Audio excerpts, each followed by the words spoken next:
Bench पे server अलग अलग आ रही है।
এই তো এধা এসে গেছে।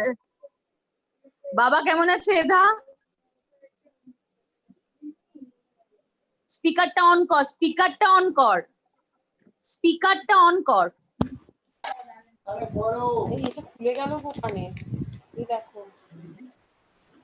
Participants, please keep your mic muted. Mic mute. All participants, please keep your mic muted.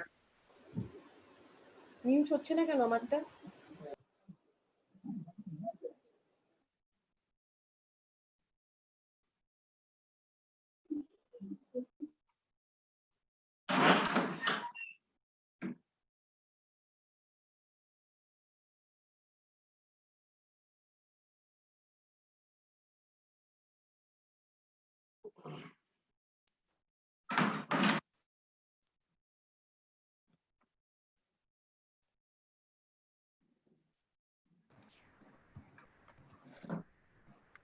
Sean, am I audible?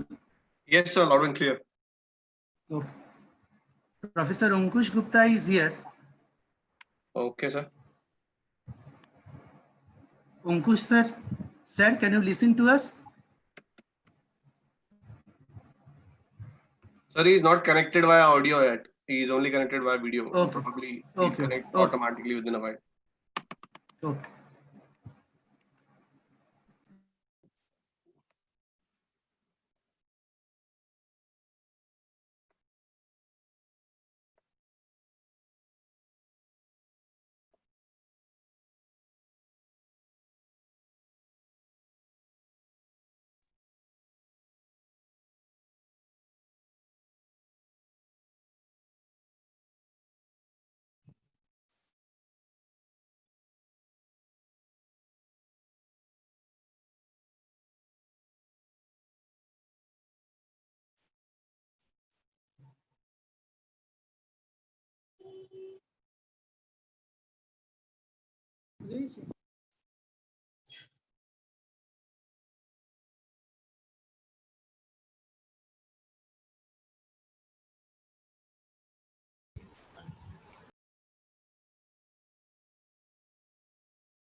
Hello.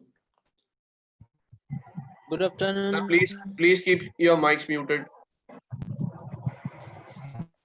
The webinar will start soon. Please keep your mics muted.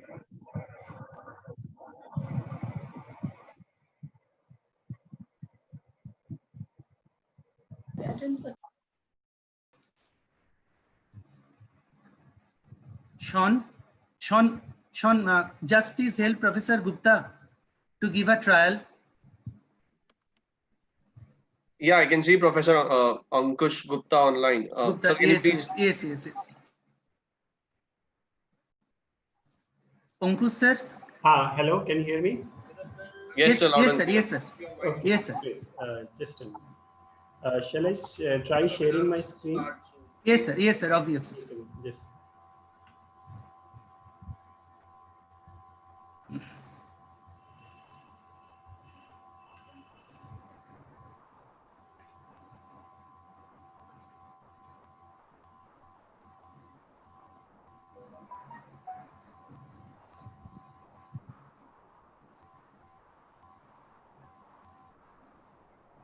Sir, right at the bottom, in the middle of the screen, there would be a green symbol of Okay, share okay, screen. okay. Just click on that icon.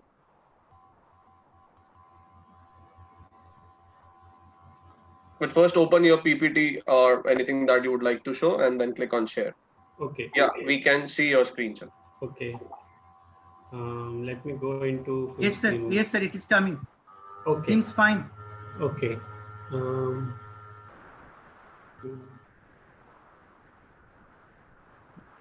I'm seeing these icons for waiting room and all. Shall I close this? No, sir. You won't see it now. Okay.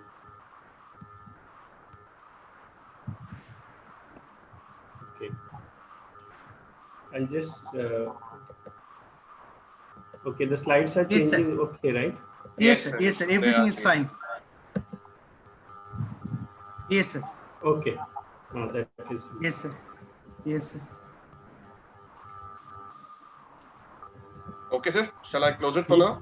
Yeah. Okay. Thanks. No problem. Shall I start my video? Yes, sir. Yes, sir. You can do it. Yes.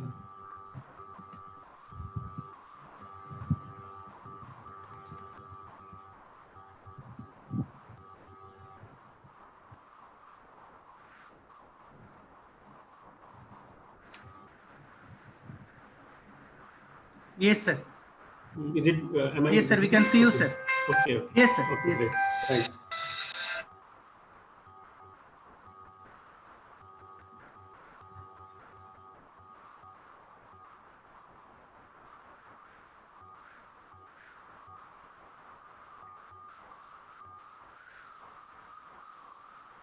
Okay.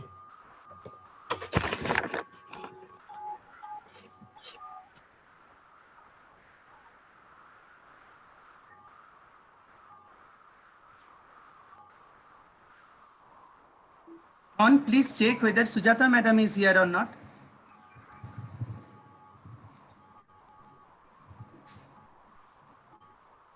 No, sir, not yet. She's not yet over here. Until unless she has joined with some other weird name, but I cannot see any Sujata ma'am over here. Okay. Okay, I'm asking her. Yeah, please.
বিপ্রতীপ এসে গেছেন।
এবারে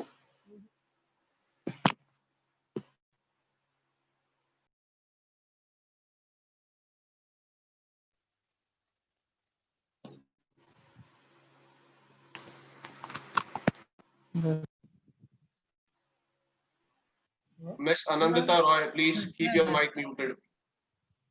Miss Anandita Roy.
Hello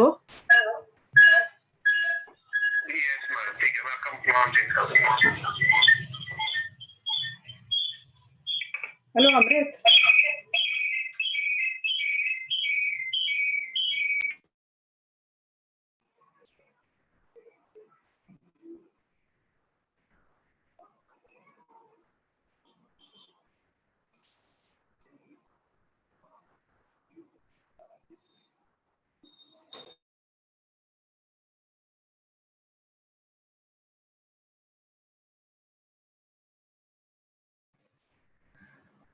Sean, are you there? Yes, sir. Actually, Sujata madam's name is given there as Yes, sir. She's yes, 98765. yes. I have renamed her. Yes. I got it Amrit I got I mean Okay. yeah. Okay. Thank you, ma'am. Thank you. yeah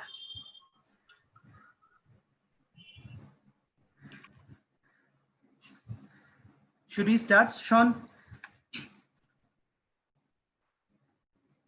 So let's wait for 2 more minutes. We have got 313 or close to 330 participants. Okay. Let's start at 5:05 so that as we can have as much people as possible. Okay, sure. So rather, sorry, at 4:05, not 5:05. Okay.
उनका हो चुका है. अब phone में तेरा हाथ नहीं लगना चाहिए किसी भी फोन में. अब एकदम Miss Namita Jaiswal, please keep your mic muted. Miss Namita Jaiswal. 4 बजे से Miss Namita Jaiswal, please keep your mic muted. तो 4 बजे से ही है.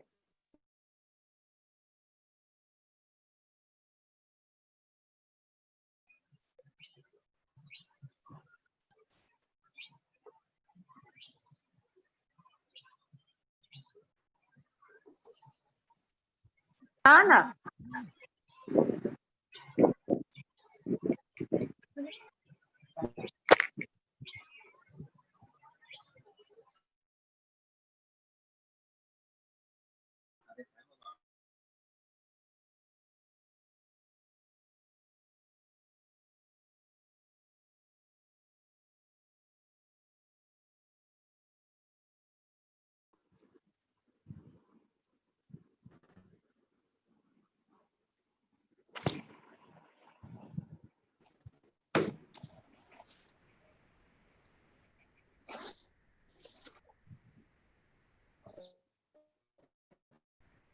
So I guess we are good to go and we can start.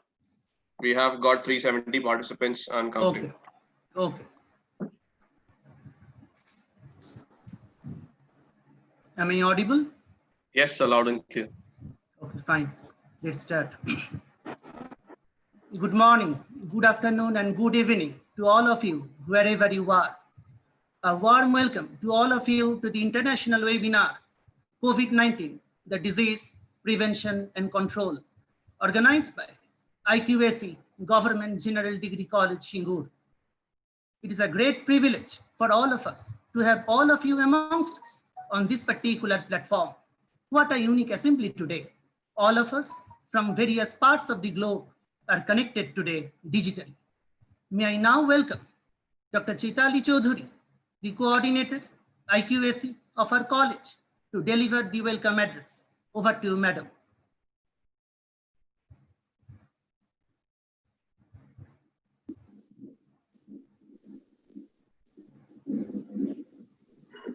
Namaskar. During the COVID pandemic, while globally more than 5 lakhs people have lost their lives, let me start my very brief introductory lecture with a few sacred lines. From ignorance, lead me to the truth. From darkness, lead me to the light. From death, lead me to immortality. Hello everyone. A hearty welcome to all the participants from our country and abroad to this international webinar organized by IQAC, Government General Degree College, Shingur. Established in 2013, the Government General Degree College, Shingur, affiliated to Bardhaman University, has enhanced the glory of the district, which is well known for its famous colleges. As a center of academic importance, this college has already made a mark on the intellectual scenario of higher education in West Bengal with the 7 years of its inception. This college is acting as a bridge between the academic and social ambit outside it for moral, intellectual, and cultural enhancement of society, mixing tradition and modernity. The topic for today's webinar is COVID-19, the disease, prevention and control.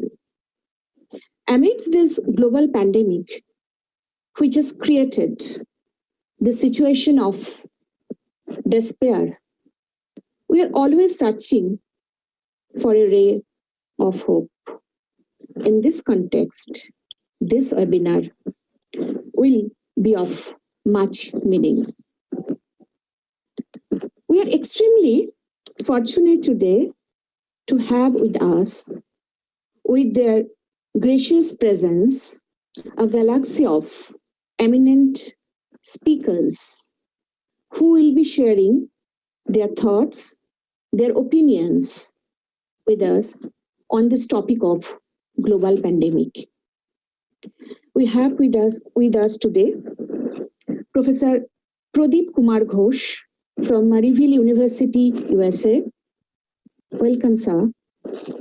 Dr. Noor Muhammad Sheikh, Washington University, USA. Welcome, sir. We have Dr. Ankush Gupta from Tata Institute of Fundamental Research, Mumbai. Welcome, sir. We have Professor Sujata Kale, SP Pune University, Maharashtra. Welcome, ma'am. We would love to hear your views and expertise on this important and relevant topic. The difference between hope and despair is a different way of telling stories from the same fact.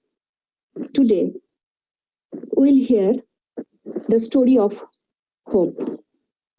I believe that this webinar shall be meaningful, thought-provoking, and useful for all of us. Another important announcement for all our dear participants, as we have already mentioned, recording of lectures is strictly prohibited. And lastly, if there is any questions to our speakers, which there definitely will be, please write it down in the Zoom chat box. Thank you.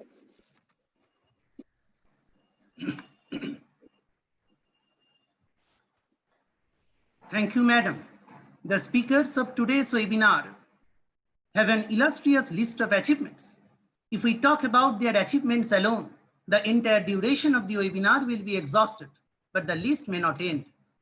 We have always known them to be extremely helpful to our students and extremely dedicated to the service of education. They have always supported the scientific community with their unquestionable sincerity and commitment. We welcome you, our honorable speakers. The first speaker of today's webinar is our very own, our mentor, Professor Ankush Gupta from Homi Bhabha Center for Science Education, Tata Institute of Fundamental Research, Mumbai, India. Words fall short to describe his brilliance. Words fall short to describe his philosophy. I would also like to welcome the very eminent and charismatic Professor Sujata Kale, madam. Professor Sujata Kale got retired as departmental head from AG College, Pune. At present, she is the visiting faculty at SP Pune University. May I now request madam to please take over. Thank you.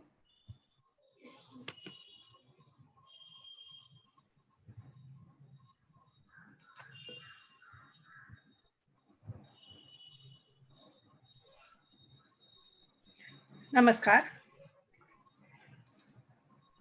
Am I audible? Yes, ma'am. Okay. Loud and clear. Yeah. Very good afternoon and good evening also to you all. Myself, Sujata Kale. I'm very happy to introduce my young, instrumental, dynamic, and student-friendly friend of mine, a young friend of mine, Dr. Ankush Gupta. He's presently the faculty at TIFR, Homi Bhabha Center for Science Education. He's trying to, or he always tries to make chemistry education relevant to the students, as well as he's also interested in the environmental studies and making it very much relevant to our life. He's involved with the various programs which enhance education, especially in chemistry and environment, making it understood and taking it to the life. He's involved with the programs such as Olympiad programs, which are relevant to 11th and 12th standard students. He's involved with the NIUS programs, which are relevant to the undergraduate college students.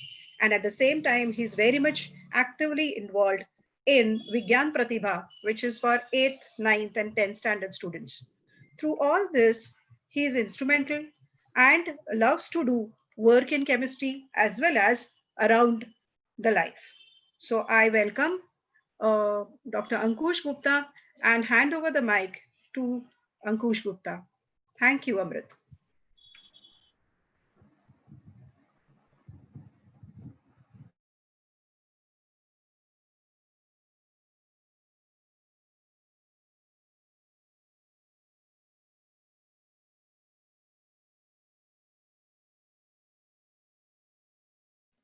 Ankush sir, please unmute your mic. Yeah, I did it.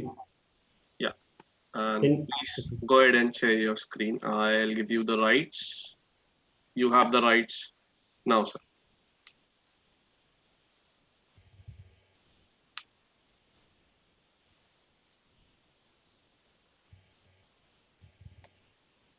Okay, is my screen visible? This presentation?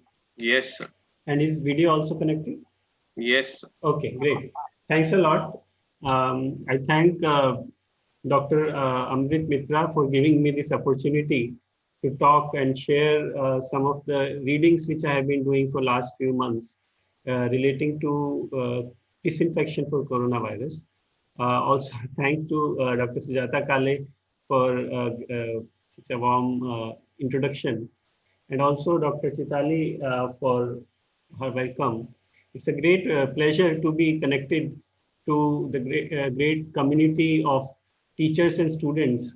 A lot of them I see are teaching science, chemistry, biology, zoology in different colleges. And I also see from their introductions, there are a lot of teachers from science education colleges and different kind of educational institutions. It's indeed a great pleasure because really we get to get an audience who are from diverse background and yet interested in such a topic which is uh, relevant educationally as well as of great societal need. So let me share the motivation for this talk from my side.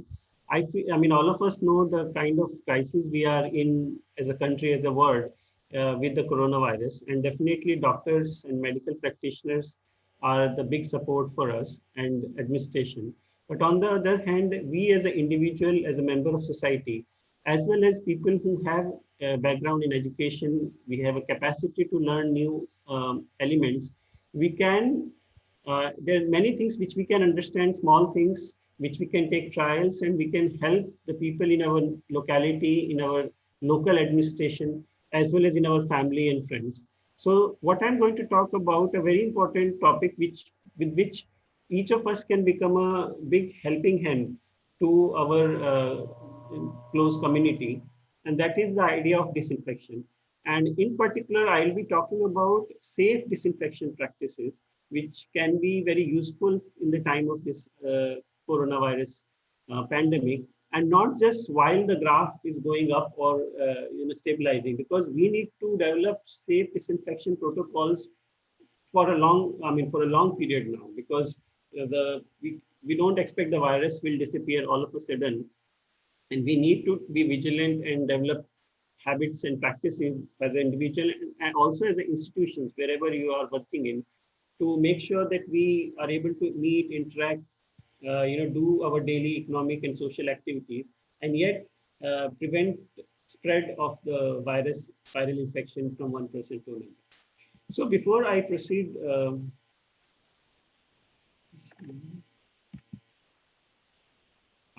so I would like to mention that the information I'm sharing is based on research literature and not on first-hand experiments done by me at this period. Of course, I'm interpreting in light of my personal experience in the past, and also my interpretation of how the what methods have been followed in the experiments.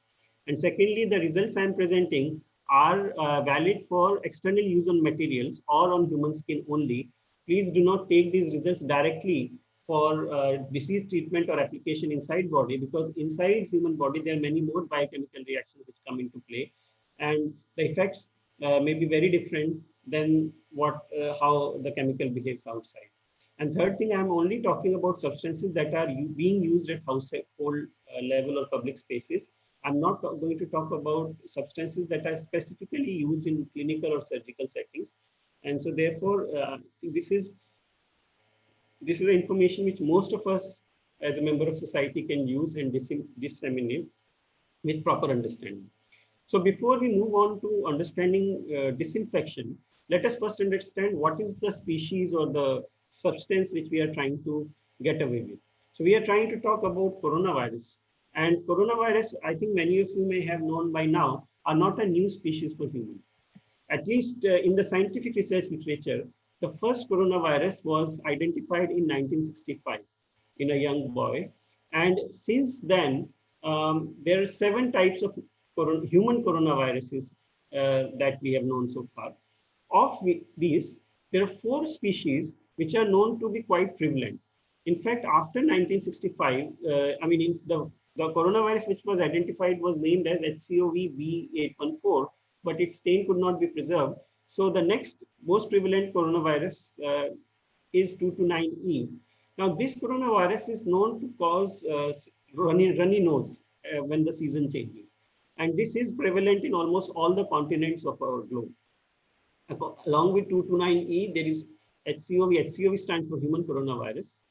So OC43 is also another coronavirus which is responsible for runny nose. Now, these 2 cause common cold-like symptoms, but the other 2, NL63 and HKU1, also cause lower respiratory tract problems. However, all these 4 coronaviruses were not known to be fatal. They did cause seasonal problems related to common cold and respiratory illness, but after a few days, the infection on their own, in most cases, infection got over on its own. Now, in beginning of this century, in December 2002, world saw the first fatal spread of human coronavirus, and that was called SARS-CoV because it caused a severe acute respiratory syndrome. It started in China, and then it spread to 7 countries of the world. It infected about 40,000 people, and of which 800 people died. That was the first time the world woke up and felt that viruses can be a big threat, and a lot of medical research started on human coronavirus. After that, in 2012, in Saudi Arabia, we saw the second major outbreak of fatal coronavirus, and this virus strain was called MERS-CoV. It infected about 8,000 people, of which 858 died. Now, we all know about the novel coronavirus we are struggling with. It's called SARS-CoV-2. It's quite similar to the viral strain which infected in 2002 and 3. And the disease it's causing is known as COVID-19 or coronavirus disease 19 because it originated in the year 2019. Now, coronaviruses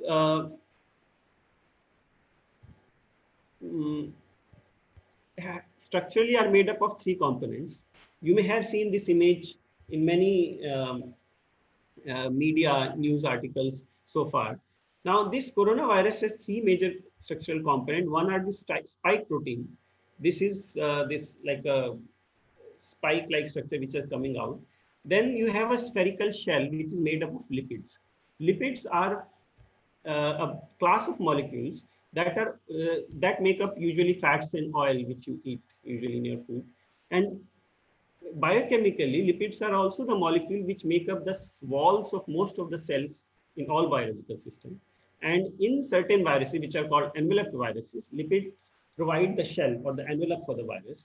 So coronaviruses are enveloped viruses, and therefore we have a lipid layer. Inside lipid layer, you have only a helical, a spiral structure you are seeing. It represents RNA or the ribonucleic acid. So structurally, coronaviruses are quite simple as compared to many other biological systems. Now, we must first understand that viruses are technically not living organisms. Viruses don't eat, they don't breathe, they don't excrete, they don't reproduce. Okay. So from most of definitions of living organisms, they are non-living organisms. It is better to describe them as chemical entities, complex chemical system like you have polymer or more complex materials. What they do is that they can go and attach themselves to if they get attached to a host cell, which they can infect. They cannot infect all living cells. They are very specific in their target. So if they get attached to a cell which they can infect, then they can induce certain changes in the host cell and eventually make the host cell to produce copies of itself. And in that sense, they multiply, which is similar to reproduction, but it's not a living, reproduction as in most living being reproduce. Therefore, there is nothing called killing of a virus because it's not living.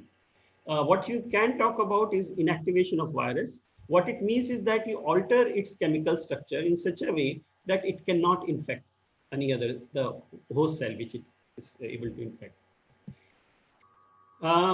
So for coronaviruses, I mean, we have known coronaviruses for 100 years now. I mean, beyond humans also, in animals also coronaviruses are known. And in humans, we definitely know for 60 years. So there has been a lot of research even on human coronaviruses and ways to disinfect it or inactivate these viruses. So here, by March 2020, this year, we did not have any study which investigated inactivation of the novel coronavirus. But we had a lot of studies on the other 6 varieties of coronaviruses. And therefore, in the Journal of Hospital Infection, it's a prominent journal publishing data about infections and their ways to disinfect those spaces with those infections. So they published a review of 22 studies on the previous 6 coronaviruses, and they found that there were 4 substances that could inactivate coronaviruses within 1 minute of contact.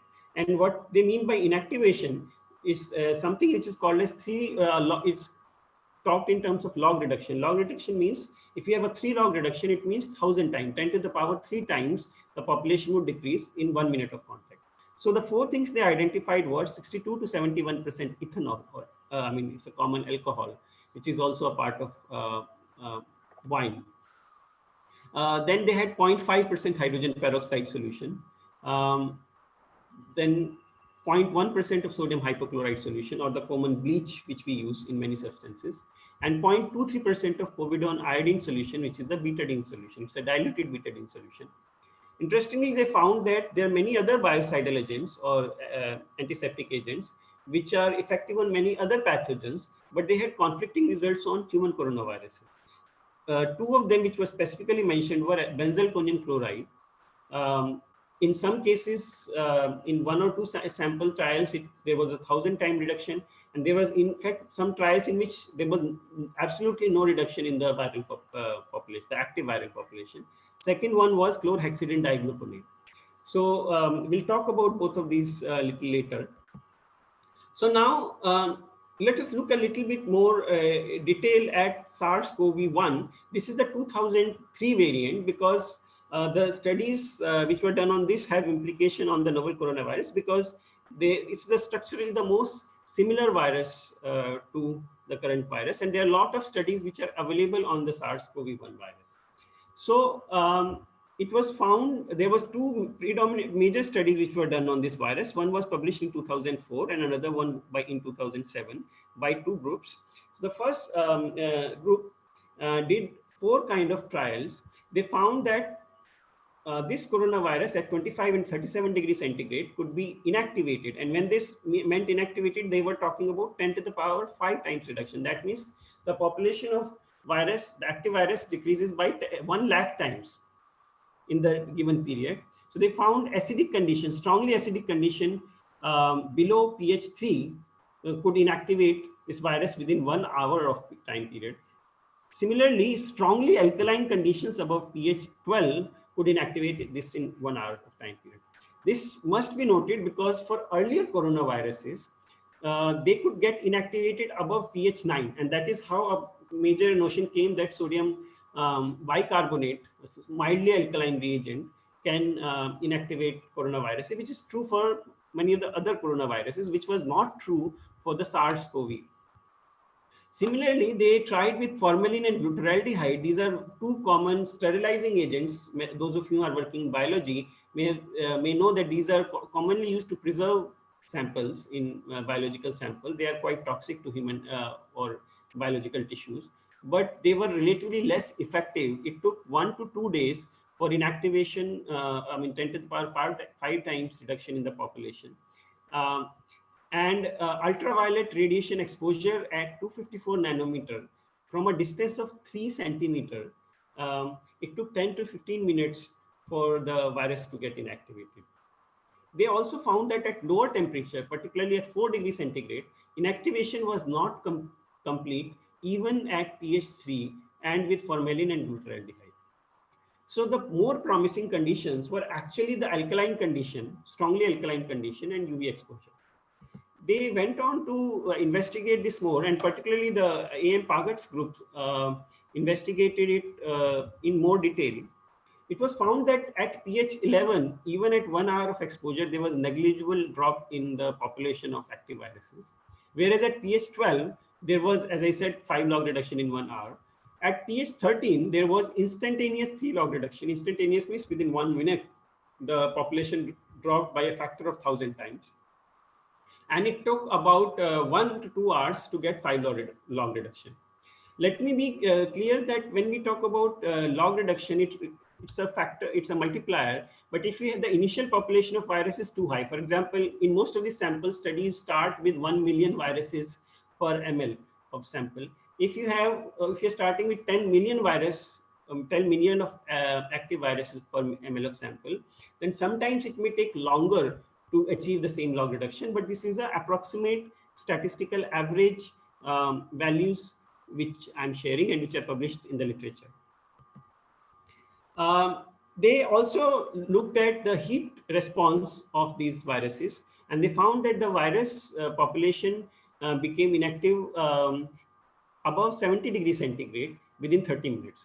So that both studies looked at the temperature dependent inactivation of these two samples. And the first study found that at 56 and 65 degrees centigrade, some samples had little bit of active viral population even at 60 minutes of exposure. Whereas in the other study, it found that in 60 minutes, almost all samples had inactive viruses. Particularly at 75 degrees centigrade, even in the first study, they found 1 hour was sufficient to completely inactivate. Therefore, the idea was that at least 30 minutes of exposure is required to inactivate this SARS-CoV-1. Now, fortunately, in April, we had a study by Chin et al. Group, which did several studies on inactivation of the novel coronavirus. This is the current virus causing COVID disease. They found that at 4 degrees centigrade, essentially the virus can stay for months. It will not get inactivated. So here in the table, I'm showing the data, and ND means not determined. This experiment was not done because it was not expected to be much useful. The number which shows are logarithmic values. So a number of 6.5 indicates 10 to the power of 6.5 viral load in the beginning. Okay, let me also make a remark here that a word is written virus titer. If you read any paper on the virus stability studies, they will mention a virus titer. Titer means that you cannot count viruses directly. So the way this study is done is you treat virus with a set of cells, either could be bacteria or mammalian cells. In this case, these are mammalian cells, which this virus can infect. And then you allow the viruses, whatever active viruses are there, to infect the host cells. And then you count the population of infected host cells. This is something similar to a chemical titration, where you have an unknown chemical, I mean, a chemical with the unknown quantity. You react with a substance whom you can quantify easily. And therefore, you let the reaction complete, and then you quantify how much of the known or quantifiable substance was reacted. And that is how, in this case also, the population of virus is estimated statistically, and that's why it's called as a virus titer. So if you see at 4 degrees centigrade, even in 14 days, the virus titer decreased very little, okay? Whereas at 22 degrees centigrade, this is the temperature which many of us set in air conditioning for AC, which is a comfortable temperature for most of us. In this, the virus was not fully inactivated within 7 days, and it took about 10 to 12 days for inactivation at this temperature. Please remember that these were wet samples. These were suspensions made in liquids, and this was kept at the same temperature in the liquid suspension. At 37 degrees centigrade, this is the human body temperature, virus was stable for more than 1 day, and within 2 days it got fully inactivated. At 56 degrees centigrade, it got inactivated in less than 30 minutes. Please remember, in the previous case of the SARS-CoV-1, it took about 1 hour for virus to get inactivated at 56. In this case, it was less than half an hour. And at 70 degrees centigrade, it took less than 5 minutes for this virus to get inactivated. That means this was more susceptible to heat as compared to the previous virus. Now, very recently in June, 2 more studies have come, which they have tried the same studies on dried virus sample. They took the sample on a surface and let it dry. In particular, this was done on a steel plate. And to our big surprise, they found that at 30 degrees centigrade, the dried virus sample can persist for more than 9 days. Okay, and this indicates the importance of slight moisture, which can play a big role. The second study, which is even more interesting and relevant, is that the dried virus samples can also get inactivated by sunlight within half an hour.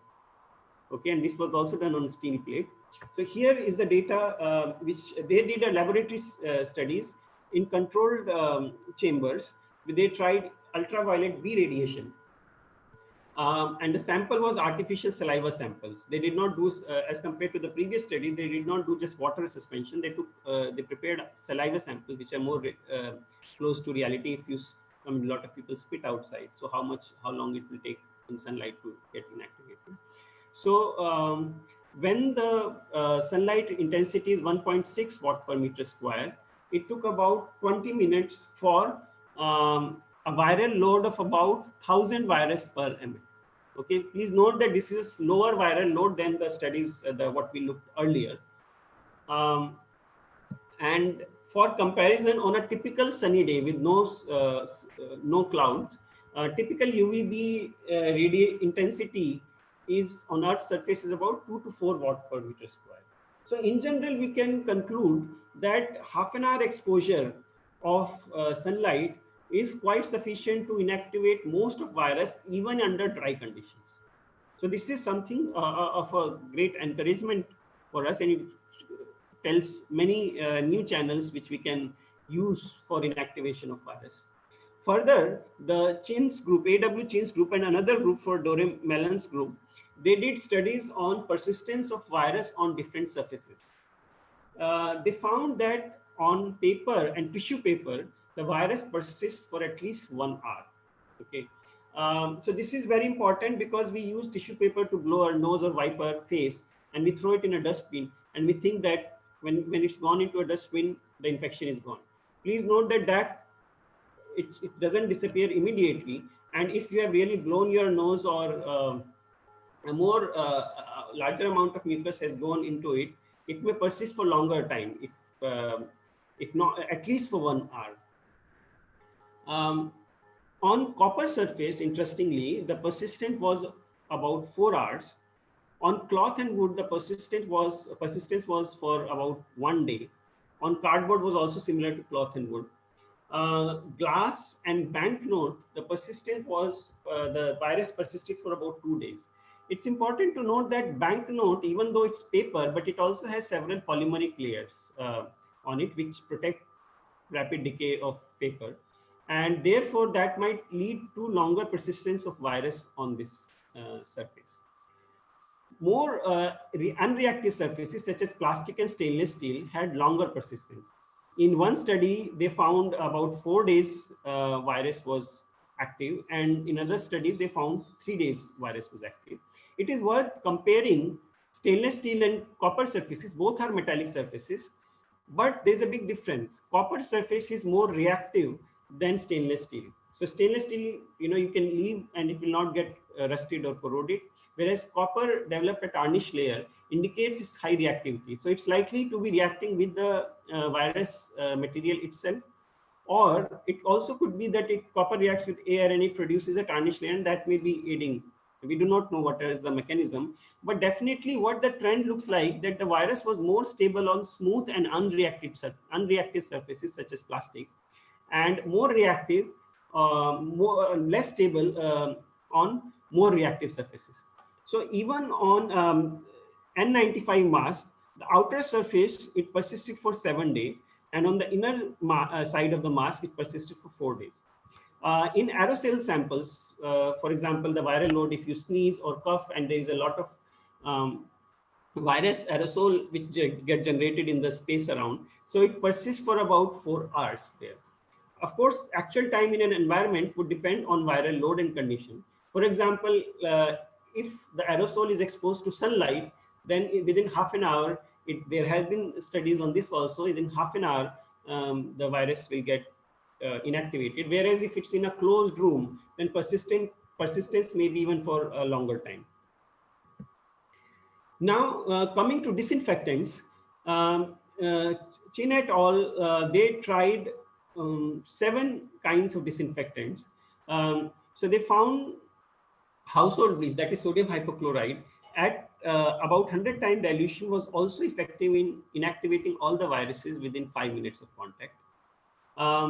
Interestingly, they found with hand soap solution, there was one sample in which it took more than 5 minutes for the whole virus load. In this case, they took about 10 to the power 6 virus titer per ml, TCID per ml. And in one sample, they found that it took more than 10 minutes for it to get inactivated. One possible explanation for this could be that sometimes viruses can form clumps, and these clumps take time to dissolve. So soap solution is not very aggressive solution, and it slowly dissolves virus. I'll come back to it. Therefore, it's important to, if you're applying soap to your hand, it's important to scrub a little bit so that if there is a cluster of virus, it gets into the soapy solution, and eventually it will get fully inactivated. Immediately it may not. In ethanol solution, 70% ethanol solution, the viral load was completely inactivated within 5 minutes. Again, povidone iodine solution, chloroxylenol. Povidone iodine solution is the betadine solution. Chloroxylenol is what is commonly found in Dettol liquid. Chlorhexidine is what you find in Savlon antiseptic liquid. Benzyl conium chloride is what you find in Lysol antiseptic and disinfectant solutions. It is also important to note here is that there were chlorhexidine, benzyl conium chloride were not very effective on the other human coronaviruses, whereas on this one, they are more effective. In general, if you look at the temperature dependent studies, the surface studies, as well as disinfectant studies, it indicates that the novel coronavirus is more susceptible to disinfection. It's easier to inactivate as compared to the previous coronavirus. So now it's a good news, but then why should we worry so much? Because the virus is still spreading, and therefore we need to find more and more effective ways to disinfect.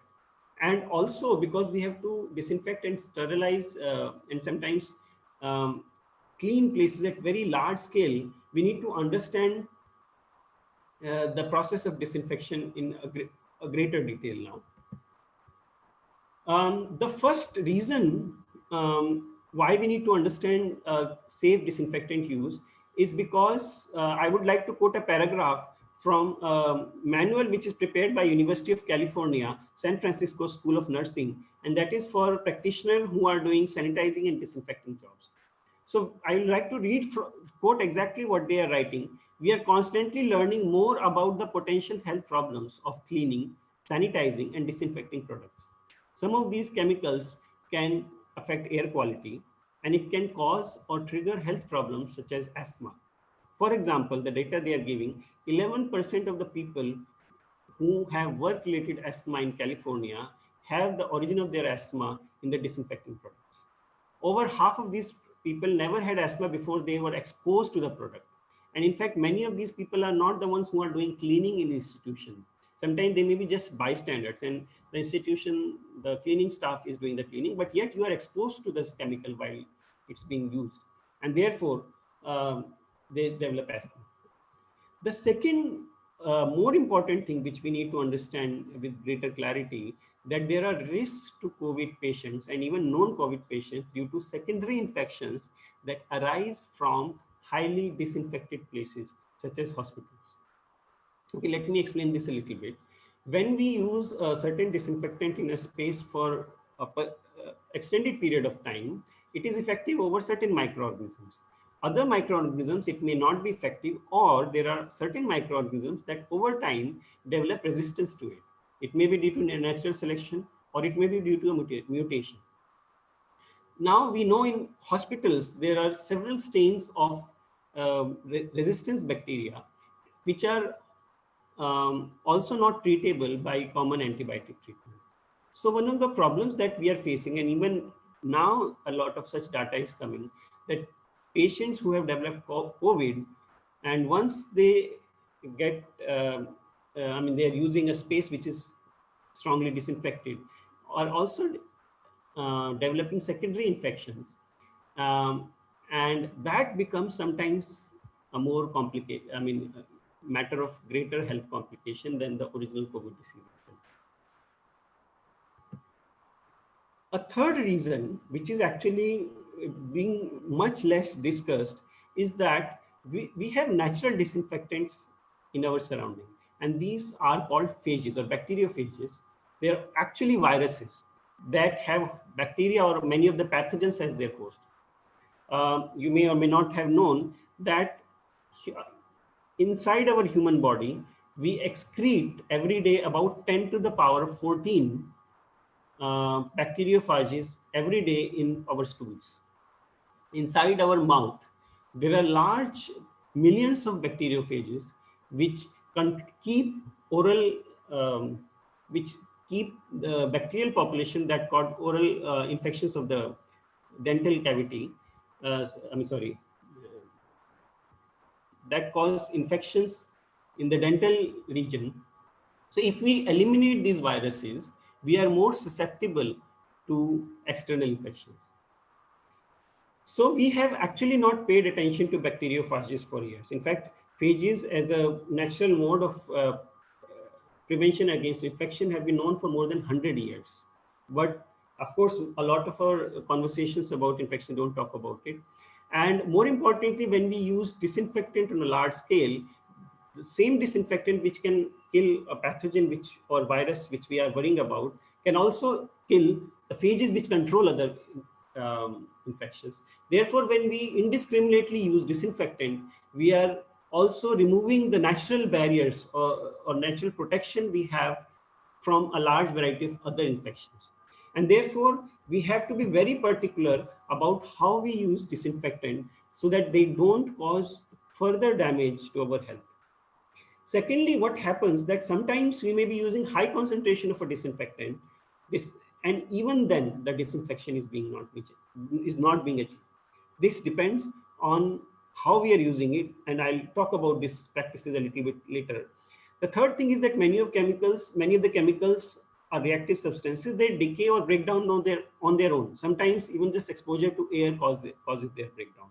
So even though if you use a substance which is stored for more than 2 months, it has lost its potency. So we need to be aware about the storage practices of these disinfectants. The next reason is that many of these disinfectants also react with substances because they're chemicals. When they react, they may damage the material, our surfaces, the objects which we use. Simple example is alcohol. If you apply it on an N95 mask, it will damage the mask and it will make its pore size bigger. It changes the polymeric structure, and therefore the mask is not as much effective. Furthermore, they sometimes can produce side products which can be harmful. And largely, disinfectants can cause great harm to natural environment and ecology. And we know that these pandemics which we are facing are actually ecological disasters. So therefore, we have to take action to prevent harm to our environment. So let's look at some of the effective disinfectant which we have seen now are effective for SARS-CoV-2. So first and foremost, that is being talked about the most are alcohols.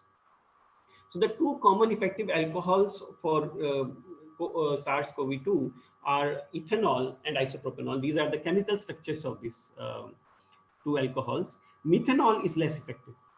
Now, the way these work is that they denature and coagulate the protein. They change the structure of the protein. In this case, actually, the spike protein is the first target proteins. But we must know that for them to denature the proteins, they must be in optimum concentration. So minimum, there must be minimum of 60% concentration and maximum of 90% concentration. This is very important to know, that you cannot take pure alcohol and disinfect. It will not be effective. There needs to be a small amount of water in alcohol for it to denature protein. And therefore, many times it has happened that people who are particularly working in a laboratory or who have exposure to chemical substance may start using pure alcohol itself, thinking that it will be more effective than diluted alcohol. And it's a mistake, because you think that the surface is disinfected, whereas it is not. The next thing to note is that they are not effective against bacterial spores, which are one of the pathways of bacterial infections, pathway by which bacterial infections spread. And therefore, it is insufficient for cleaning wounds and in clinical settings. There are many infectious outbreaks, not for coronavirus, but for other bacterial infections, which are known in hospital setting, where people used alcohol-based sanitizers and they thought that the job is done. But, it caused severe outbreaks in the hospital settings. Now, the precautions which have to be taken care with using alcohol-based sanitizer or disinfectant is that minimum of 20 seconds of contact is required with hand, skin, or surface. But alcohols evaporate fast. So if you take a small amount, it may be evaporating within 10 seconds and the job is not done. And more importantly, if you take even greater amount, you need to stir it for a little while. And if you must never apply it on a hot surface, because on hot surfaces it will evaporate within 5 seconds, and it will not cause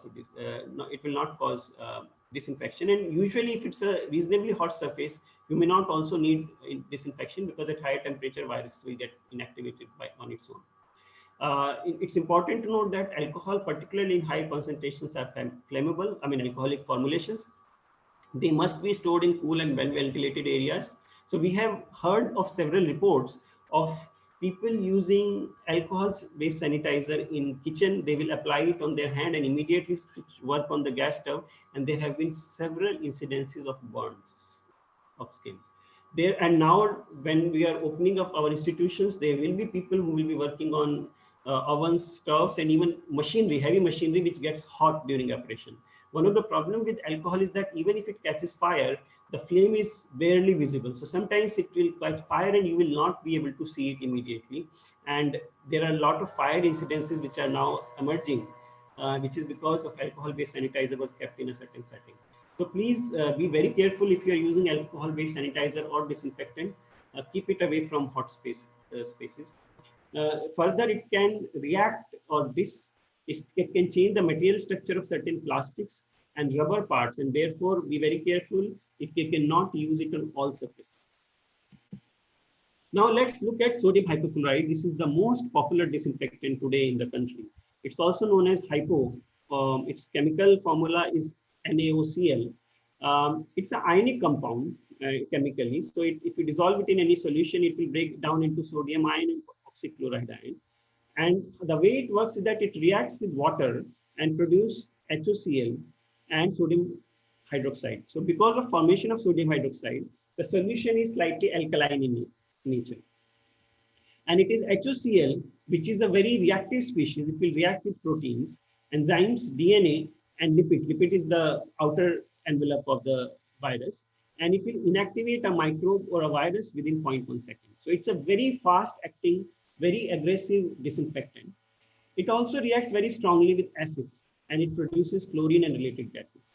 In general, therefore, you must never ever mix a bleach solution with an acidic solution, because it will produce chlorine and many oxychlorides, which are very harmful to human and health of other organisms.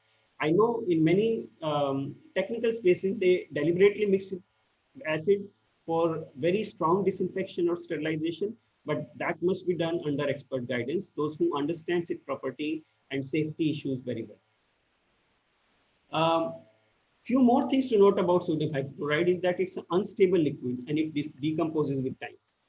It decomposes below pH 11, and therefore you have to keep it alkaline, and it decomposes at high temperature.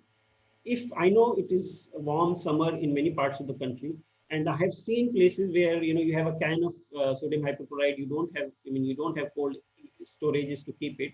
So a simple solution could be you take a wet cloth and wrap it around the can of sodium hypochlorite. It's very important because I know people who are not used to it, and suddenly if you open a new can of concentrated sodium hypochlorite, there is a sudden release of chlorine. You will not fall unconscious, but it is definitely compromises on your respiratory tract. And particularly when we are struggling with respiratory disease, we have to be particular about taking care of chemicals which can affect our respiratory organs. Now, sodium hypochlorite also decomposes on contact with metal, and therefore it must never be diluted or stored in a metallic container or a bucket. It also decomposes on light exposure, and therefore it must not be kept in a very bright or under sun. It must be kept in a dark and cool space. There are, as I said, there are risks to humans and other organisms as it's a very aggressive disinfectant. Now, of course, many of us know that chlorine has been used as a disinfectant for over 100 years. All our water supplies have this in it in a very about 1 ppm, a very dilute level. So we may say that we are quite used to it, but of course it has side effects which many of us have not noticed. Another important thing to note about sodium hypochlorite is that there are a lot of bacteria which develop resistance to chlorine after several months or years of use. And we now, for more than 40 years, we know that in many places where water supplies and other systems are regularly cleaned with, for example, swimming pools and many other places where sodium hypochlorite is regularly used, we have a lot of chlorine resistant bacteria there. So if we are trying to prevent infection from chlorine resistant bacteria, in addition to viral infection, a better practice is to do a soap or detergent based cleaning first, and then use hypochlorite solution. And if it is possible, to avoid it and use other disinfectant. Next, we come to hydrogen peroxide. So this is a liquid which you may have come across if you have gone to a dentist. This is usually given to you for gargling before and after any dental procedure. This is also used in many household cleaner as a bleaching agent. So the chemical structure of it has hydrogen, oxygen, oxygen, hydrogen. It's similar to water, but there is one difference, that it has one extra oxygen in it. Now the way it works is that it breaks down into hydroxy radical, and the free hydroxy radical is an extremely reactive species, much more reactive than HOCl, what we saw in previous case. It can attack lipids, the membranes which contains both lipids and proteins, as well as nucleic acids. So in this case, RNA. One thing we have to understand about free radical is that most biological systems and do their chemical processes which involve free radicals. So if you have two free radical species, they will react with each other and quench or sort of inactivate each other. And this is one of the reasons that most pathogens have their defenses, their protection mechanisms, in which they release enzymes which produce free radical to counter any free radical coming from outside. In fact, this is what is known as most oxidants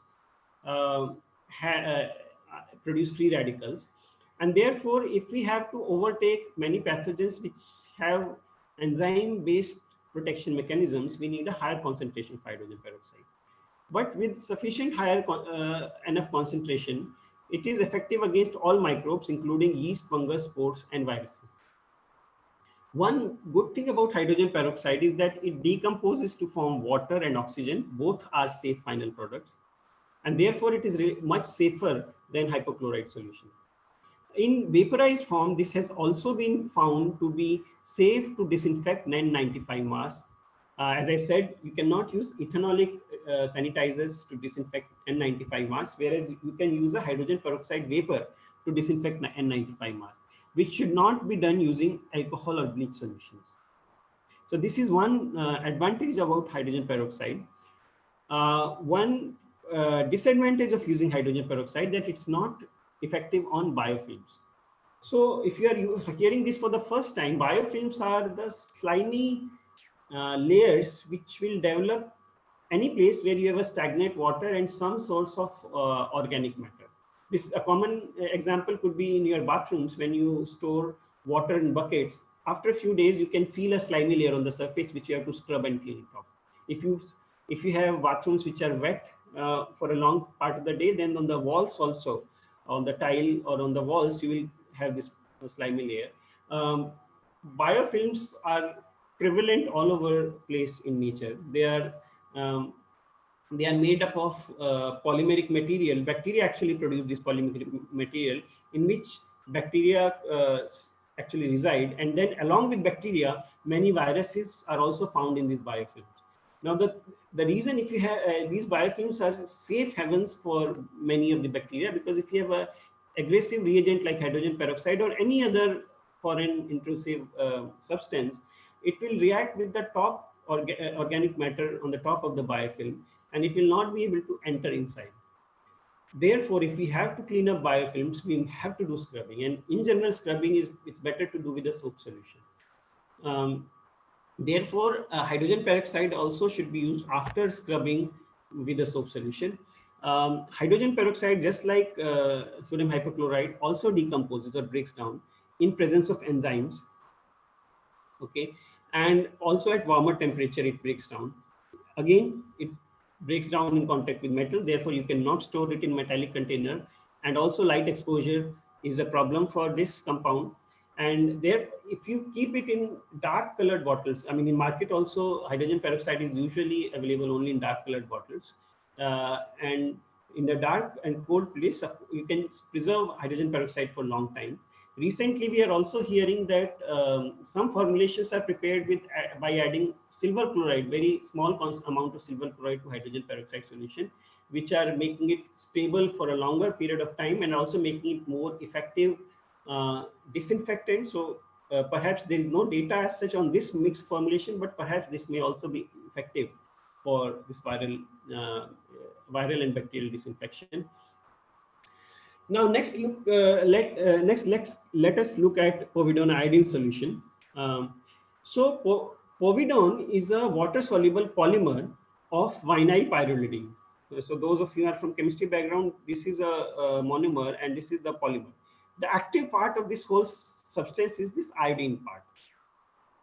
Now, why we have such a complex system when the real part is iodine? Earlier, if you remember, that tincture iodine solutions were used. Tincture iodine solutions were prepared by iodine. See, iodine is a purple colored, violet colored solid. In vapor form also it's violet colored. But if you mix it with potassium iodide, it's become more stable and soluble in water. And these solutions were prepared in ethanol and water solution. But tincture iodine, the concentration of iodine or I3 minus ion could be higher. In some cases, it exhibited a little toxicity. Therefore, povidone, what it does is that it complexes I3 minus, it sort of traps it, and at any given point of time in a solution, very small quantity of I3 minus is free. So the reactive concentration of I3 is less, therefore it is more safe in any situation. And as a whole, povidone iodine has been used for now several decades and it's found quite safe. It is less used because if you fall it on cloth, then you sometimes see brown or yellowish spots, and that's why people prefer using it less. Reaction wise, it has reactions similar as chlorine, what we saw in the case of hypochlorite. It reacts with lipids, membrane compounds in microbes, and it blocks the respiratory chain of the bacteria if it's active bacteria. And in virus, it just breaks the outer shell and it coagulates the nuclear material. Nuclear material means the DNA or RNA. Sorry. So it has the reactions are same as chlorine, almost similar, but they are much less milder than chlorine. Therefore, it can also be used as a hand disinfectant. And in fact, the good thing about this is that iodine diffuses into the skin, and therefore it goes in and comes out. It provides a longer protection to your skin. Sometimes if you apply povidone iodine solution for about 1 minute and then wash it with water, it provides protection for about 20 hours. The same reason it is also active over biofilms because it is because it doesn't react fast, so it is able to diffuse deep into biofilms and then slowly inactivate the bacteria and viruses which are hiding into it. So if sometimes you have catheters or you have tubes or any system where it's not possible to scrub easily, so povidone iodine solution actually, if you allow it to stay for few minutes, then it will disinfect that space also. There are very few rare cases of allergies known. Therefore, it is among the substances that we know this has the lowest toxicity to humans and other organisms. And what is interesting about this system is that iodine has been in use for disinfectant purposes for more than 150 years. And yet it has least cases of resistance bacteria still. Because it's not so aggressive, so bacteria also don't develop resistance so fast. So that's one good thing about this thing. So please consider using this wherever it's possible. Next, let's look at chloroxylenol. So this is also known as para-chlorometaxylenol. This is the chemical structure for it, PCMX. This is what is the predominant component of Dettol antiseptic washes. And this is what has been there in Dettol for last 90 years. The way this works is that it has a hydroxy group. I mean, it's a phenol, it has hydroxy groups. And this reacts with membrane proteins. It changes the structure of membrane protein and thus creates leaks in the outer membrane. And then some of the alcohol, the phenol penetrates inside and further reacts with proteins and nucleic acid. But this is what we know so far. Unfortunately, this is one chemical on which the reaction mechanism with constituents of viruses and bacteria are not fully understood. And it is active on bacteria, fungi, and viruses, but not spores. And there are some contradictions in its efficacy results with respect to bacteria and safety on human beings. It has low water solubility, and that's why a slight amount of alcohol is added to prepare its formulation. That's why you may have seen when you add water to it, you get a cloudy solution with it. And it has low volatility. So it doesn't easily get into vapor. And that is one of the reasons. I mean, it is also stable in light, in low heat and humidity. And that's one of the reasons you can have Dettol bottles kept for years and they're still equally potent as they were on the first day. Now the stability in general, it's good for storage and keeping it potent for a long time. But its vapor is also stable and it does not break down even in sunlight for more than 24 hours. And in sewage also, it has been found to be stable for more than 7 days. Now, this is a matter of concern because, as you know, sewage, when it leaves our home, it is supposed to break down. Most sewage treatment plants have a hydraulic retention time of typically 3 to 5 days. There are some very sophisticated plants which may have a retention time of 9 days, which means that the sewage which enters will undergo treatment, and that the treatment actually is decomposition by bacteria and fungi in that system. So if you have a substance which is very active in killing bacteria and fungi, then you can understand that sewage will not get decomposed. And therefore, you know, the sewage will get out of the treatment plant and it will not be decomposed. And it eventually goes into water bodies, and all of us know what is happening to our water bodies. One of the reasons actually we don't understand, even though we have a lot of sewage treatment plants being set up, we don't inform them. We are using more and more disinfectant species in our toilets on a regular basis. And many of the chloroxylenol and also phenols have a lot of phenols in them. And if some of those phenols are stable, then that is one of the reasons that sewage treatment plants are not able to cope up with the treatment of whatever sewage is coming to them. Now, US EPA, US Environmental Protection Agency, prohibits its discharge into sewage and water body without notification. So if you have a hospital or a big organization is using chloroxylenol on a large scale, they're supposed to notify the sewage treatment plant, because then they have to increase their hydraulic retention time. In some places, it's possible because the treatment plant can accommodate a lot more sewage, because if they increase their HRT, then you have to accumulate sewage for a longer period of time, incoming sewage. In some places, it's not possible.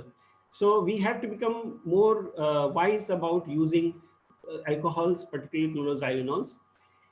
Another important thing about chloroxylenol is that it's also used in paints, emulsions, adhesives, and distempers. So actually, without knowing it's added to this substance to prevent fungus growing on these substances. So it's in our urban environment, this is already prevalent. And there are many pathogens.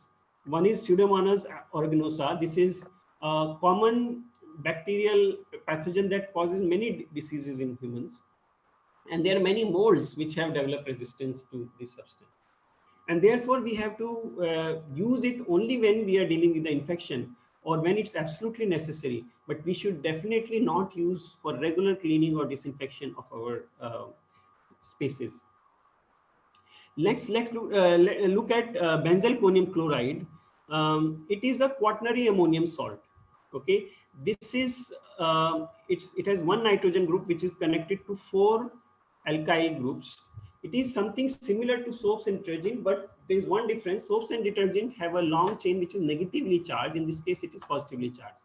So the mechanism is similar to soaps in the sense that it will attach itself to negatively charged lipids, and it will disrupt the lipid bilayer in any microbe or in viruses. And then it's very fast in breaking down the envelope of that virus or an organism.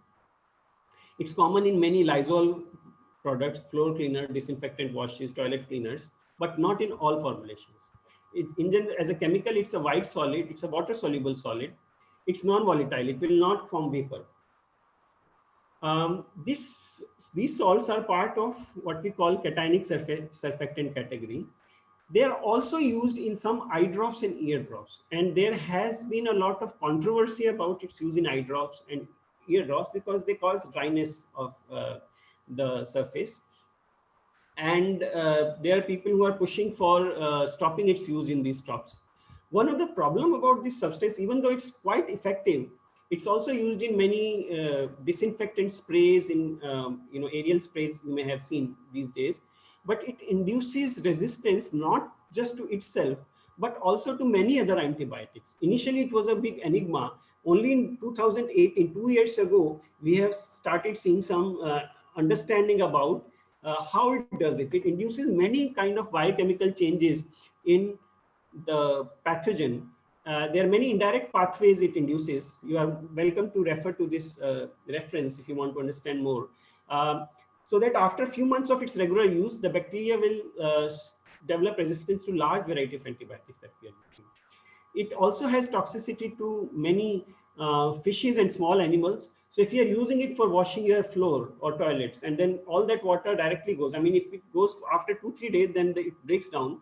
But if it directly goes into soil or water body, then we know that we are definitely harming our aquatic ecosystems.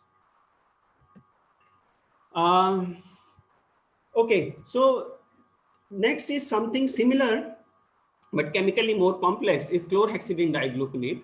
This is also a cationic surfactant, which is used in Savlon antiseptic washes. It's also a part of many mouthwashes and skin washes. This is not known to be safe for eyes, and therefore, fortunately, it has not been a part of any of the eye washes. It is much more active and much more is much faster as compared than even chloroxylenol. So you have this huge molecule where it has 10 of nitrogen centers as compared to 1 nitrogen center in benzalkonium chloride. And then you have gluconic acid, which can donate a proton and protonate it. Therefore, it also becomes a ammonium salt. And because it has multiple nitrogen units, so it can act much faster and it can attack much different kinds of sites on proteins and as well as lipids. It binds to negatively charged lipid walls. It causes leaks and coagulates cytoplasmic proteins. It is very effective against enveloped virus, but it is not effective against non-enveloped virus. So it is effective against most coronaviruses in particular. It's not so much effective against spores and fungi, unfortunately. One good thing about this salt as well as benzalkonium chloride is that these are salts and they have high residual activity. What it also means that if you use a solution, apply it on a surface or your skin, then when the water or a solvent dries off, the salt will still remain on the surface. and that will provide disinfection protection for a much longer time. In Savlon, this is not used as such. It's mixed with cetrimide. So cetrimide is a mixture of several quaternary ammonium salt, and therefore both of them work. Of course, this is a more active product, but quaternary ammonium salts also have a role to play in that solution. There are fewer, but there are some studies which talk about resistance in some pathogen to chlorhexidine digluconate. However, the studies also show that if you use higher dose, which are used in clinical setting, then they are able to take care of those infections. So it's an aggressive reagent, but to counter with resistance, we have to actually increase the dose of this chemical or use higher amounts. So let's look at soap and detergent, something which we are all familiar with. So many of us have also may have read in our 10th class science textbooks that these are anionic surfactants. Soaps have long chain carboxylic acid chain, and detergent have long chain sulfonic acid. The only difference is predominant is the one is sulfonic and one is the carboxylic acid chain. Otherwise, their action is they dissolve the lipid layer. They can dissolve any kind of fats, and therefore they dissolve the lipid layers and also many proteins. They form micelle, and therefore they slowly dissolve away any virus. Most viruses can be dissolved by soap, and as well as they're effective. They're actually not technically called disinfectant. They are called cleaners, but they are effective in dissolving most viruses and many of the bacteria. But it's important to note that they are not effective in killing all bacteria. In fact, there are some bacteria which thrive on soaps and detergent. Thrive means they can use these to aid their own growth, which is actually a good thing, because we use soaps and detergent on such a large scale. All of this goes where? It goes into the water bodies, and we need to have bacteria and organisms in nature which can break it down. Otherwise, what will happen? Now we are seeing many rivers and lakes where you see huge clouds and mountains of foam coming out as the water moves. This is happening because we have a lot of soaps and detergent being used and released in the water bodies, and we have less population of those bacteria which can break down these soaps and detergent. So fortunately, soaps and detergent are broken down. But if we use antibacterial soap, nowadays there are many companies which are promoting antibacterial soaps. You can use antibacterial soap if you are dealing with if you have some infection or you're working with the infected patient, but it should not be regularly used, because as you have seen by now that antibacterial substances kill healthy bacteria also, and sometimes can breed populations of resistant bacteria. And in long term, this becomes a problem, particularly when you have another disease which you contract. Okay, now I come to a category which is usually less talked about, and that is alkalis. So there are very few bacteria and viruses that survive above pH 9, but SARS-CoV-1 does. And therefore, we need stronger alkalis above pH 12 to deal with this thing. You know that alkalis like sodium hydroxide, this is caustic soda, sodium carbonate, that is the washing soda, calcium oxide, which is lime, potassium hydroxide and bicarbonates, these were used for highly infected buildings for a long time. And the inactivation by alkalis is a slow process, because what they do is they saponify lipids. They react with lipids layer of organism, and they produce soap by using that chemical. And then they use that soap to dissolve other pathogen. Therefore, this is actually very effective, but it's a slow disinfectant. One good thing also about this solution is that if you use an alkali solution and when the water dries off, the residual layer which is left after mopping becomes a barrier to many pathogens, and it prevents growth of many biofilms on the surface. Precaution is that the solutions react with atmospheric carbon dioxide and pH reduces.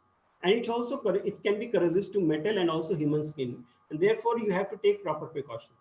But if you have a cemented surface or floors, they are quite safe with alkalis. Therefore, you can use this for mopping on any cemented or tiles or stone surfaces. Certain things which should not be used in this case are ammonia, baking soda, and borax solution. Even though these are very commonly used alkaline solution, these substances cannot give you pH above 12. And in this case, we need pH 12. Now, some commonly simple to prepare alkali solutions with pH 12 are caustic soda solution. You can buy this as a hardware store. So if you prepare a 2 gram per liter solution, it will give you a pH of 12 to 13. You can take a washing soda. Washing soda by itself, even if you take higher amount, it will go close to pH 12, but not above 12. So if you take a pinch of caustic soda and add with washing soda, you will get solution with pH above 12. And one advantage of this mixture above sodium hydroxide is that it has buffering property. So even when you use, the pH will not drop very fast, and therefore it is much more effective for much longer time period. And the third and very cheap option, which all of us should pay attention, that is the water extract of well-burned grayish white ash, raak jisko bolte hain. Either it can be obtained from wood or any dried biomass, for example, cattle dung cakes. So if you take 50 gram, dissolve it in 1 liter and then strain it with either a filter paper or a thick cloth, so that it gives you a clear solution. Please remember, you must take fully burnt ash. If you have a black ash or unburnt particles in it, it can cause problem. They may not even be alkaline. Only when you have a biomass which is burnt fully, it gives you white gray ash, it is effective. And in some places, if you have some contamination is there, if you add some unwanted products, it may add heavy metals in it. So if the filtrate is strongly colored, then don't use it. Otherwise, this is something which is available in many villages, in many places, very cheap. So this can be a very effective disinfectant. And we should not forget the heat treatment, sunlight exposure, as well as steam cleaning, hot water cleaning, autoclaving. These are our traditional disinfectant sterilizing techniques that are very effective with respect to coronavirus also. And 2 to 5 minutes of cleaning with the hot water above 70 degrees centigrade is very good. If you can scrub with it, it's much effective than many other disinfectant chemicals that we can use. So formulations for most of these are available in the market. But one thing which small or big labs which and from colleges can do is that you have to check the water quality of your region. And sometimes the purity and product specification in a certain region may be different from what is specified on a standard formulation. So in one place, for example, if you have hard water, then a slightly higher concentration of a substance may be required. So this is something, a small project which many schools and colleges can take at a local level and develop formulations as a recommendation for local people. Now, I know I'm getting close to my time. So I'll try to be quick. So in general, we have been hearing about sanitization sprays and fogging all over places. In fact, sanitization tunnels were set up 2 months ago, and WHO has issued advisory. Even Ministry of Health and Family Welfare of Government of India has issued advisory that it is not a good practice. In many countries, this has been already a banned practice, even in hospital settings. I'm reading from an advisory issued on May 15th after this disinfectant sprays became a very common phenomena. One thing is that organic matter, if it's there on a surface, how much ever aggressive chemical you spray hypochlorite, you spray hydrogen peroxide, it will not work, because organic matter layer can protect. If you may have a protein coat, you may have any other fat lipid coating, it will prevent, it will save the virus, and it will not allow the disinfection to take place. Even in indoor spaces, WHO says that routine application by spraying or fogging is not recommended for COVID-19. If disinfectants are to be applied, they should be done with a cloth or a wipe that has been soaked in disinfectant, because scrubbing is important. Okay. Now, in addition, they say that some countries have approved no-touch technologies such as vaporized hydrogen peroxide and devised using UV radiation for care settings. Now, these technologies can supplement, but they cannot replace the need for manual cleaning procedures, simply because, as I said, you need to remove organic matter, you need to remove any biofilms which can form on a surface. They further go on to say that spraying or fumigation of outdoor spaces, such as streets or marketplaces, is also not recommended to kill COVID virus, because disinfectant is inactivated by dirt. And furthermore, they said that streets and sidewalks are not considered to be reservoirs of infection for COVID, because it's such huge places, virus eventually get inactivated. And if there is sunlight, even half an hour or 1 hour exposure is enough. And many of the material which we have outside are quite alkaline. So, we have to be very alert and talk to about local civil bodies and organizations where their indiscriminate spraying of sodium hypochlorite has been going on for many months now, and I think we have to generate awareness about stopping this practice. Now, in general, as I've said, general good practices are during all time that hands should be scrubbed while washing, and aggressive chemicals should be used only after soap and detergent cleaning. Now, cleaning mops, particularly if you're using a mop or a cloth for cleaning, it should be soaked for 10 minutes in soap or detergent before and after cleaning, so that this mop does not become a carrier for virus infection from one surface to another. So please try to follow this practice, and whenever possible, use safety gear. Now, if you are in a space where there is a lot of infection, extremely infected spaces, if you have a patient at home, or if you are managing a public health setting, a quarantine center, hospital, or even in your institution, if you have a large gathering here to deal with, please remember that strong disinfectant must be used only after cleaning. For hand sanitization, you can use alcohol-based sanitizers, soaps, and also betadine solution. They're quite effective, and sometimes they cause hand dryness, so you may need to use a moisturizing cream or oil for dealing with skin dryness. Spraying may be done in confined spaces with hydrogen peroxide, which is preferable over hypochlorite, and it should be done only in absence of patients or any actually human beings in that space. Or after you spray, that space should be locked for certain hours after it's made available for any person to use. And for heat stable material, for example, utensils, you have metallic surfaces, steam or hot water treatment can be done. Okay, and full body protection must be needed by cleaner. Even though it's not, you don't have to have plastic PPEs, even full body protection with cloth is good enough, but it's important so that no disinfectant directly splashes on your skin. In general, as I've said, these are some good practices during pandemic. For example, for your homes and public spaces, do remember that for floors, cooking areas, canteens and bathrooms, do consider using alkaline solution, because they are much more safer. They are more, because eventually the water washes off, they cause less harm to the environment, because many of the minerals in our environment are already alkaline in nature. If you have hard water problem, then you can try adding a little bit of EDTA or citric acid or citrate salts, which can help. Pay more attention to cold objects and surface, because we have seen coronavirus, particularly the novel coronavirus, is more stable on cold surfaces, and it will be stable for months.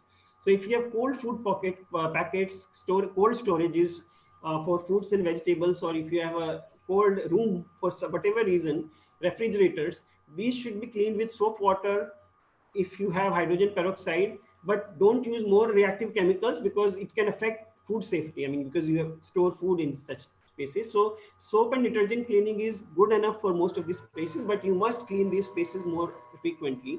Wherever possible, consider using hot water, heat or steam treatment over using any disinfectant.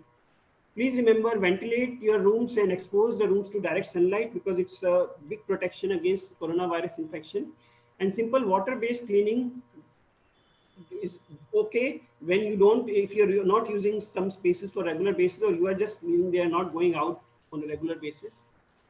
Sorry, if you use, if you have to use disinfectant, it's good to use multiple methods or multiple disinfectants in cycles. So for example, if you are using chloroxylenol, chlorhexidine or benzalkonium chloride based formulation, use it once every 2 weeks or once every month. And then, because they are persistent, they will stay in the space for more than a week. And then you can use other substance on a regular basis. One suggestion for busy marketplaces and mandis, for example, vegetable markets, where we have a lot of crowding and people don't have, that kind of spacing sometimes becomes difficult. So the market committees can provide either soap detergent solution, or the vendors themselves can keep clothes or towels which are wetted with soap and detergent solution or alkaline solution. They can cover food stock with this, or use this to wipe payment counters or common use surfaces, because these places are big big sources of infection. And I think it's not possible to have water taps all over the place to keep on washing hands or cleaning these places. And I do not recommend using disinfectant wipes, because they are disposables, and we are already struggling a lot with waste problem, because there are not too many people who can handle waste, and we are throwing away a lot of infected waste. So we should try to reduce as much as waste which we are producing. Government of India has also issued special recommendations for sanitization of public service infrastructure, but most of the places what is being used is hypochlorite solution. So here I am suggesting that in addition to hypochlorite, there are many options which are available to us. For examples, for trolleys and bins and containers that carry medical waste, washing soda, lime powder can be used.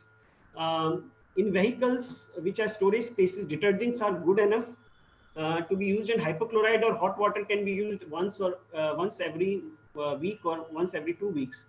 In passenger vehicles, in sitting areas, if they're not ventilated, hydrogen peroxide sprays are okay. They're much more safer than hypochlorite sprays. One possibility is that in your cars and vehicles, you can have cotton sheets which can cover it, and then you can wash those cotton sheets at some interval. If we have too many passengers which are using that space, you can treat the cover cloth with chloroxylenol or chlorhexidine washes, because these are persistent. If you wash it with this once, it will stay with the cloth for about 1 to 2 weeks, and it provides protection against transfer of viral infection from one person to another person. And in public toilets and even household toilets, using detergent or alkaline solutions on a regular basis is good enough. And once in a while, you may have to use acidic toilet cleaners or hydrogen peroxide washes. It's much better than using hypochlorite on a regular basis. For PPEs and aprons, you can use a hydrogen peroxide spray, particularly people who are working with infected patients or in a healthcare settings. They can use this as a much effective spray than alcohol-based sanitizers. And then whenever it's possible, you can use detergent or hot water for safe, whichever PPE is safe with this, you can use that. For sewage, I would like to make a comment, because for sewage, usually hypochlorite treatment is being recommended. It's not a good thing for our water bodies. So ozone and peroxide treatment are known to be much safer alternatives than hypochlorite. And there are machines which are available, and we already have precedents where several lakes in India have been treated with ozone. And so we have precedents, we have expertise in the country for using ozone machine, and therefore please recommend to our local bodies about using ozone for disinfection of sewage effluents before it goes into a water body. Higher amount of ozone can be harmful to humans and other organisms, but lower amount, it's quite safe and better. In addition to active disinfectant strategies, we also need to have certain preventive strategies. So one of the preventive strategies is keeping spaces well ventilated. I've already talked about it. Second thing is you have to minimize waste production, particularly try to avoid using single-use disposable. Because if you are using a disposable spoon or a tissue, you will never ever care about disinfecting that stuff before you throw it in your dustbin. And imagine there are lakhs of waste workers who are working just with bare hand. Even if, let's say, you provide them gloves, the exposure to a large population of our country to the waste which we throw is huge. And this is the single most channel of community transmission which we are not realizing. Therefore, this is a genuine appeal to really consider, look at around you and see what are single-use disposables you are using and try to minimize that. And for the other waste you are throwing away, try to minimize that by trying to look for repair options, recycling, reuse. And I know we have a tendency that whatever household waste we produce, we want to get rid of it out of our site as much as possible. It will be a good idea if you set up composting facility in your homes, your balconies, or your nearby place, because it's better if you compost within your premises so that the infection doesn't go out. Infectious waste, if it is there, it should be incinerated. And since this is a ecological problem, we have to take active steps to nurture healthy ecologies. We have composting units. Making a compost in our premises also have an advantage that it creates a healthy environment of bacteria, viruses, and fungi in our environment. Particularly, initially you may have some problem. You take some guidance from people who are doing composting. There are many websites which are giving support, and having healthy diversity of bacteria and plants and viruses and fungi can actually be a big protection against many ecological problems as well as diseases. And even we should start thinking about using our gardens as not just green spaces, but as ecological spaces, and try to use our garden spaces to grow diversity of plants and nurture diversity of animals, birds, and insects in that spaces. Also, in practices such as gardening and cleaning, washing, we should consider using healthy microbial cultures. Lactobacillus is a very classic example, and there are many more healthy bacterial cultures which are coming, which can make things safer for us. And to conclude, I would like to say that please sanitize and disinfect with awareness, and do it only when needed, but do it properly whenever you can, and that can go a long way in dealing with this pandemic and as well as creating safe environment for us. So I thank all my HBCSC colleagues who helped me in putting together this presentation, and I'll be happy to take any questions and comments. I know I have taken a long time, but also you can email me on this address. Thank you. Thank you, Ankush. It was a very nice, informative presentation, and we had number of varied questions. However, due to lack of time, I will be asking you only 2 questions which I could screen out. The first question is, can you hear me? Yeah, ma'am. Please go ahead. The first question is, fumigation with formalin in hospitals, is it effective against COVID-19? Formalin in general is not as effective with coronavirus, but it takes little time. It's, I mean, there are some studies which are coming on formalin right now. I mean, I think in last 1 or 2 weeks, I've seen some studies come. I mean, but I cannot say right away how much time it takes, but it is relatively less effective than it is on other pathogens. Okay. But I will not say that it's not effective at all, but I would recommend you to search it on internet, because there are very recently some studies coming. I have not had time to fully study it so far. Thank you.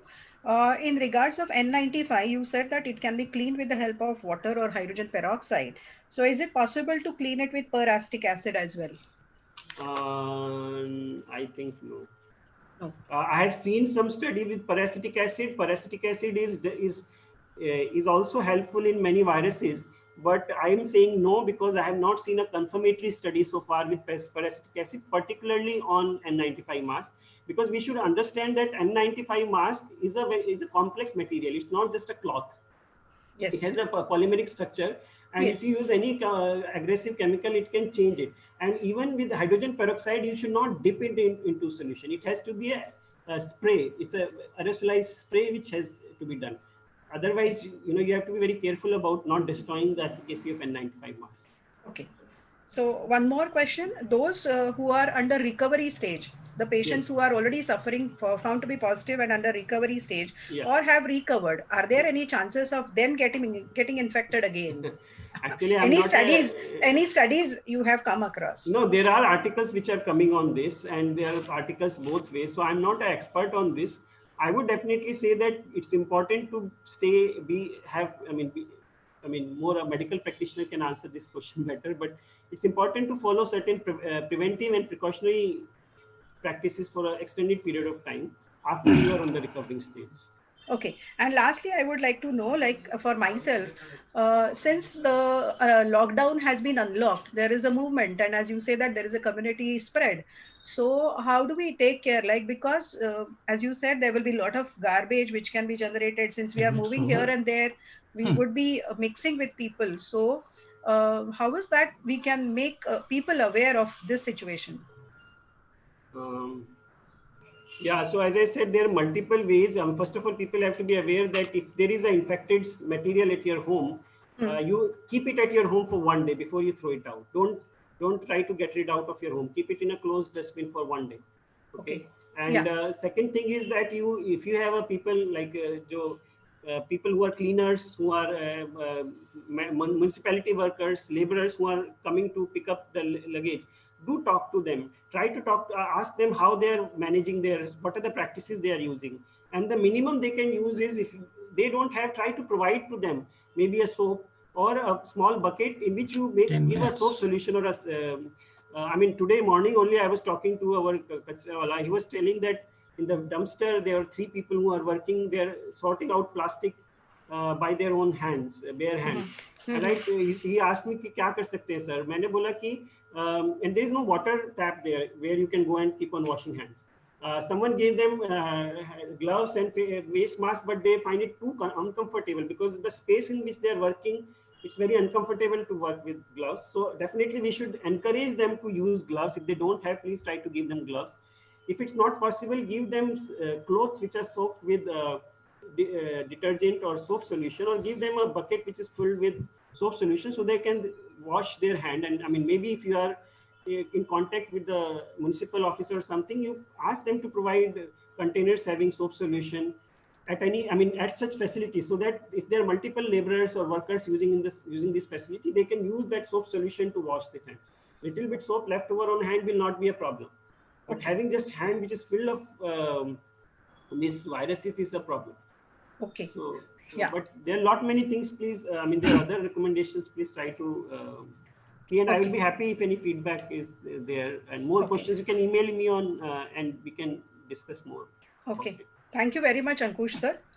Now, the take-home message from this particular session, I can say that if I look at the history of development or history of the diseases, especially of the epidemic type or the pandemic type, either from the human origin or animal origin or plant origin, we have used lot of amounts of, on a large scale, chemicals to destroy such microorganisms which are responsible for it.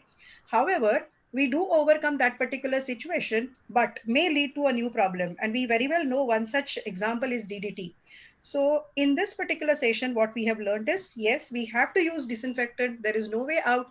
We have to live with this coronavirus, but with the disinfectants, which I should say that the severe consequences of utilization of lot of amounts of disinfectants will try to destroy our life as well as environment. So we should use, or the use should be done with minimum damage to the environment. So I once again thank you, Ankush sir, for giving us this informative lecture. Thank you. I'm also, on the very onset, I am thankful to Dr. Chitali madam, who has given us a warm welcome, who's the IQAC coordinator for the college. I'm also thankful to Dr. Amrit, the coordinator of this particular session from Government General Degree College, Singur. So thank you very much. And thank you all participants for such an active participation. Thank you once again. Yeah, so over to Dr. Amrit.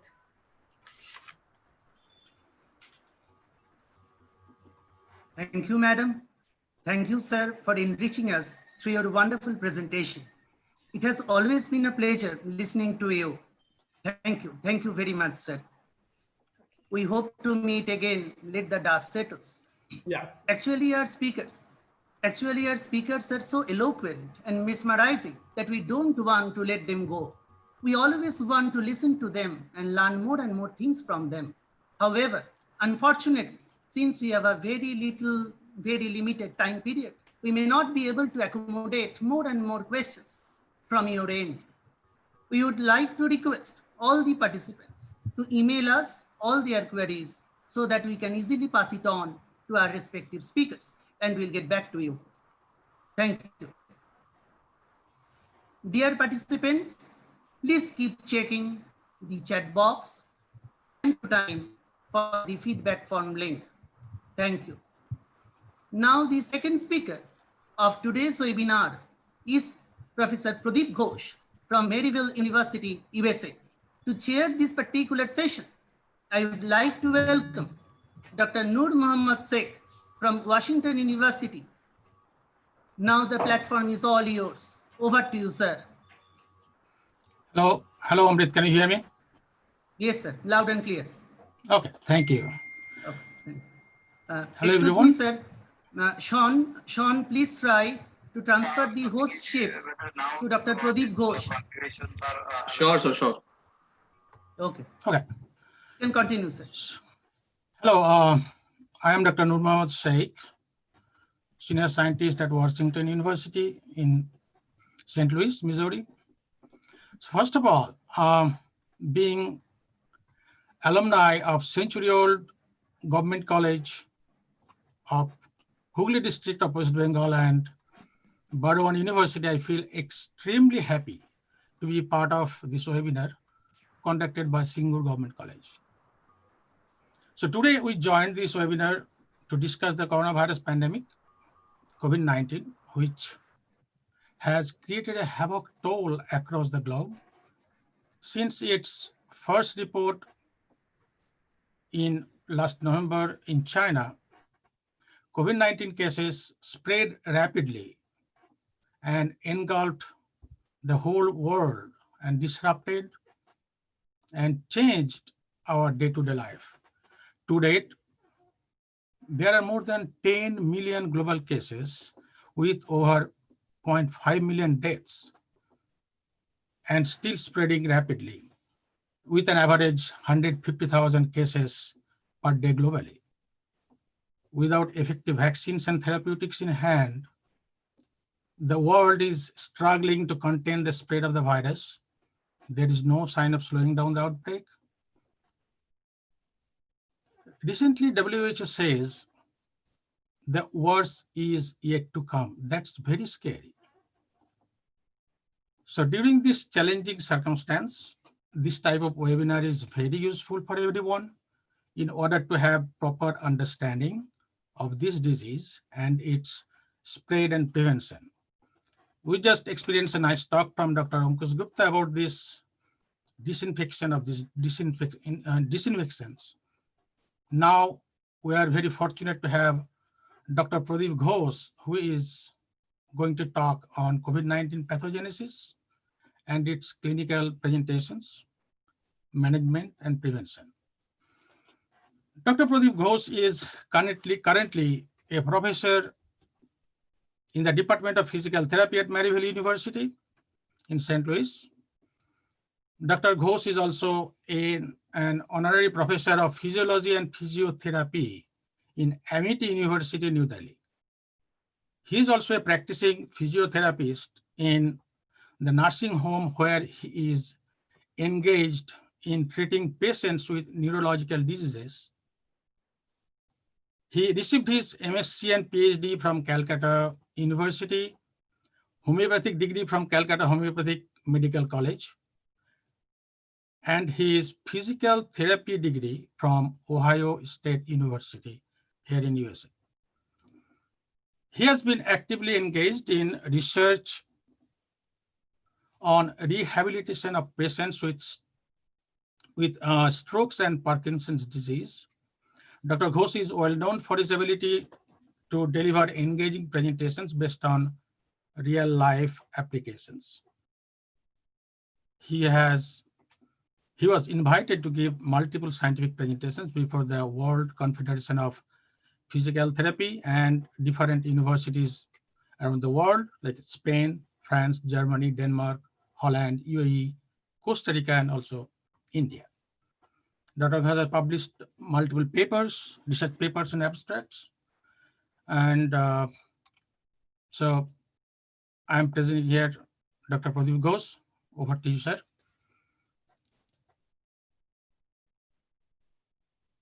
Amrit, can you connect to the Ghosh?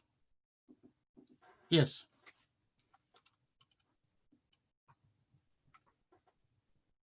So thank you. Thank you. Okay. Good evening. I know there's a good morning in the United States right now. So Dr. Noor Shaikh, thank you for a nice introduction. And of course, I need to thank Dr. Shantanu Chakravarti, who invited me to give this lecture. And this is my fifth lecture, in fact. So I have been giving this lecture for the last couple of months, and hope most of you are going to take something out of it. And basically, let me give some background, although Dr. Noor Shaikh indicated. Being a physiologist and clinician means I have my homeopathic degree, I have my degree in physical therapy, and being a teacher and educator for about close to 40 years, teaching different subjects, including the physiology, different parts of the physiology, biochemistry, and metabolism, and as well as the clinical science such as disease, different systemic disease. I had the opportunity to interact with a lot of different doctors, different people, and taught different subjects. So I thought that this will be ideal to add everything together and to present these things to our community. And this is my purpose. Let me share my screen, and this is disabled again.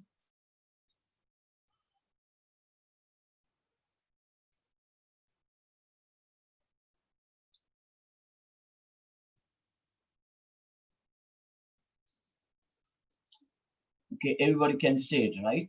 So one thing that I want to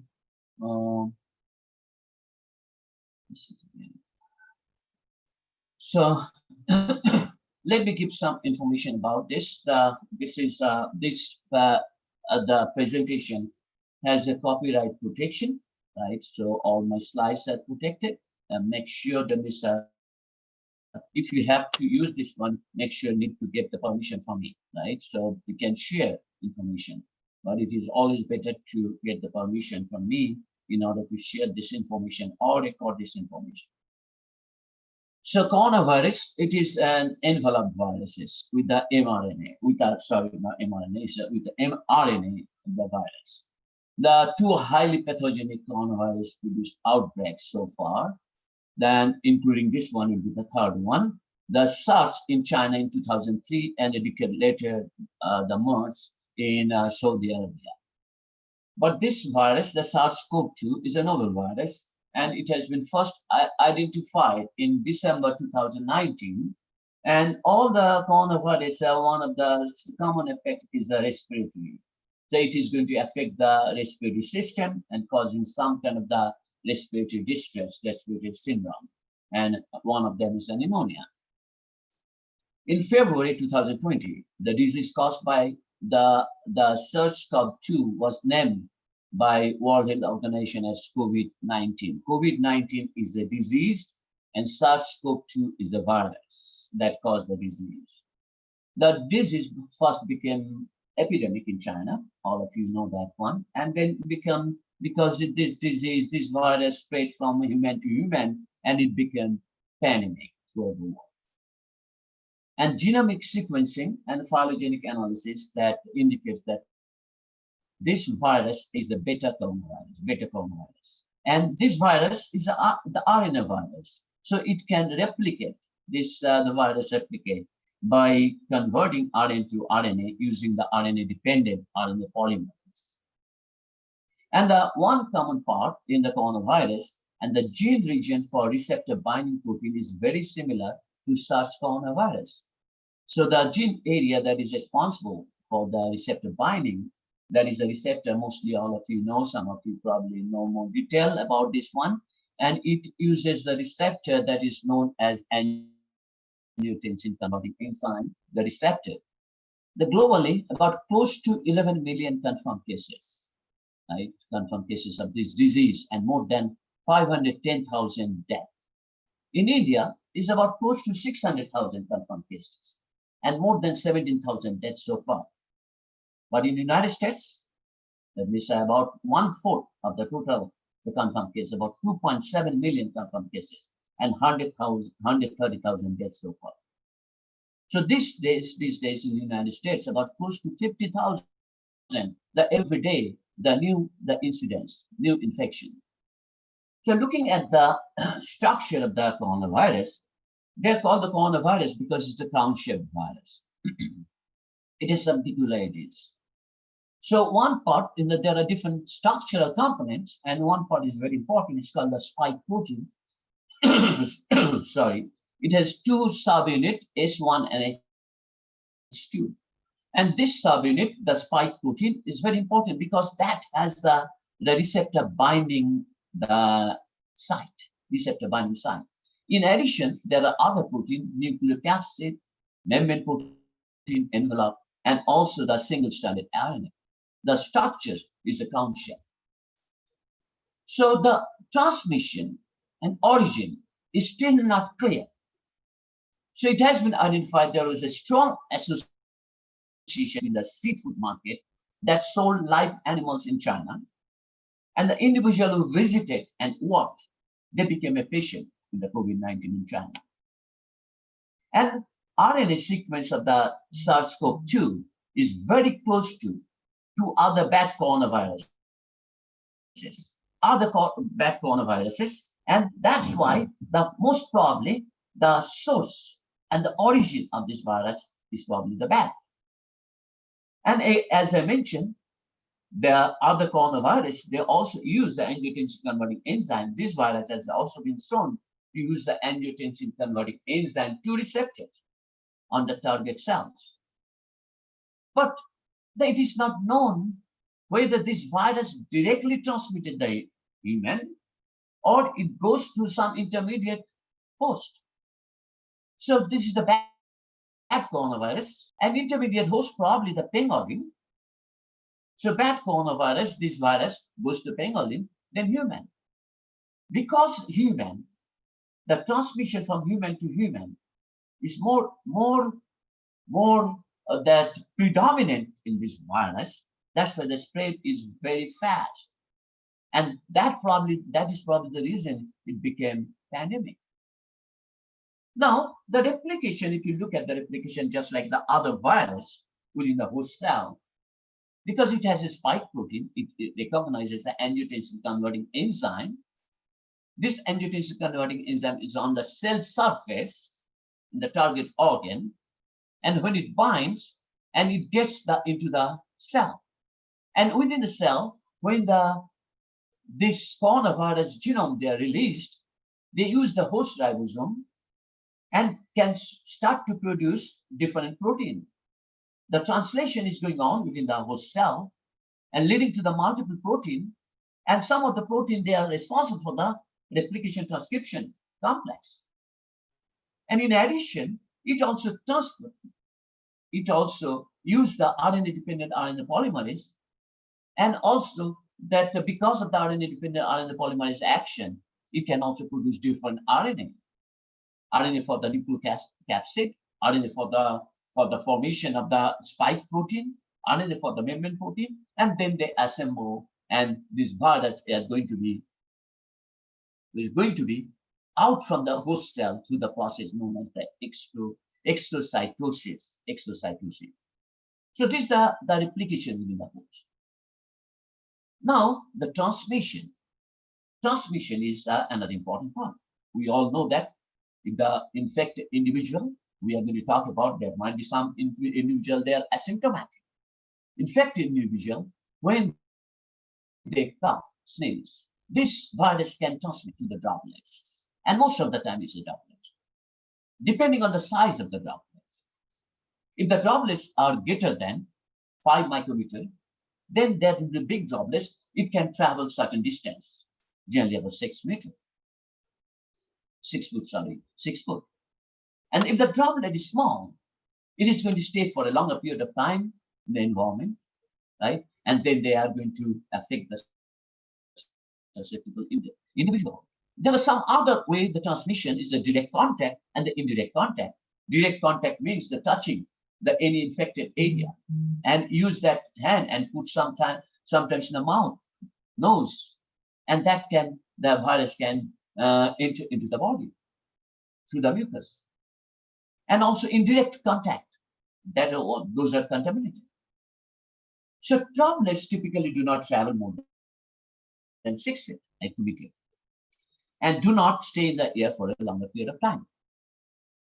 So one group of investigators, they found that when the SARS-CoV-2 they grow in tissue culture and remain they try to see how long this virus can stay in the aerosol. They experimentally generated aerosol and they found it can stay up to 3 hours.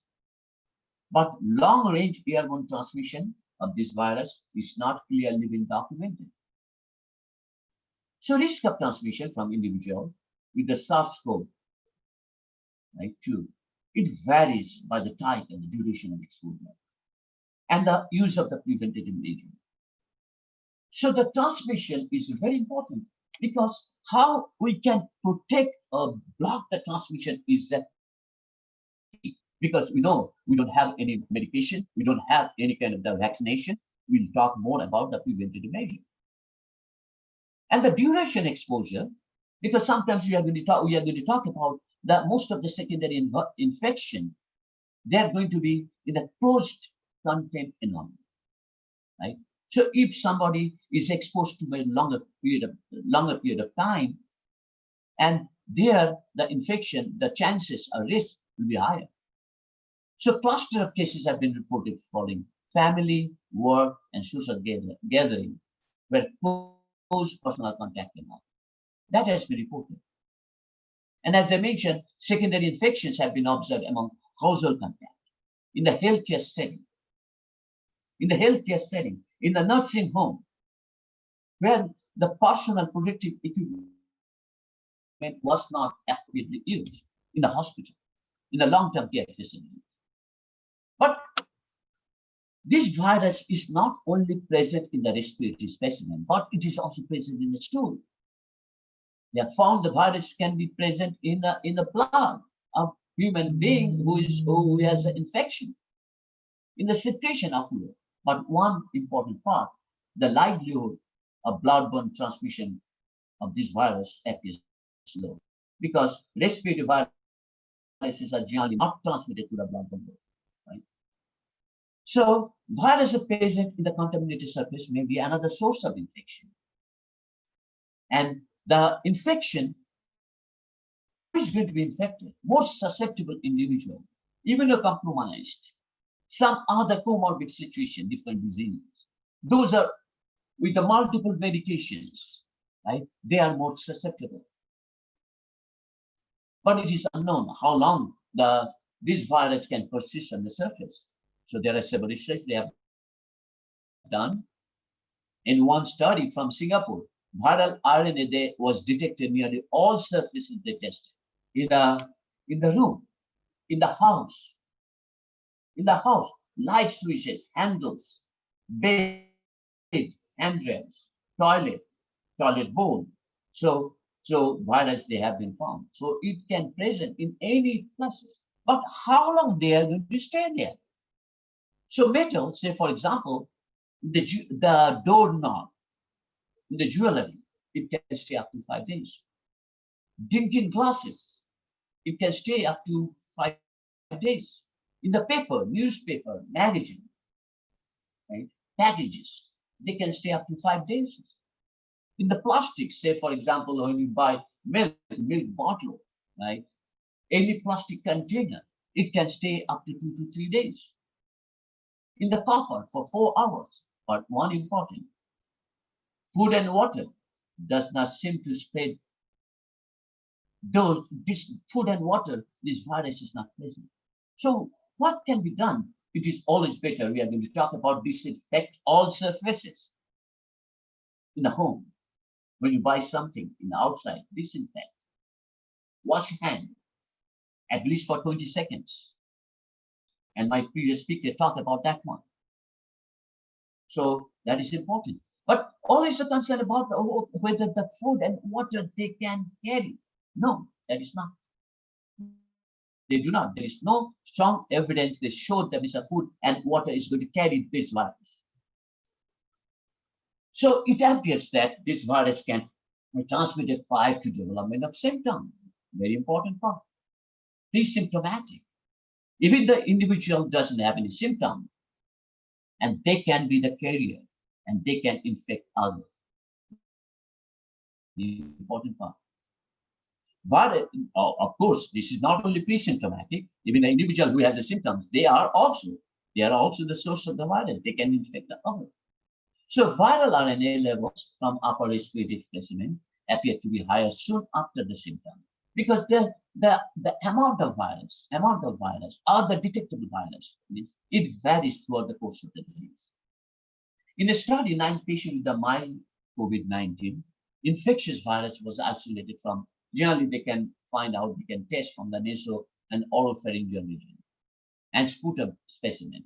They found that during the first week of illness, the virus, the amount of the virus is high. And then it may go down. Of course, it depends on the intensity of the disease, whether this is severe or the mild or moderate. But the incubation period is thought to be within 14 days. But there are some variations. So after the exposure, the most of the cases are occurring approximately 4 to 5 days after the exposure. Now, how about the transmission from the asymptomatic individual?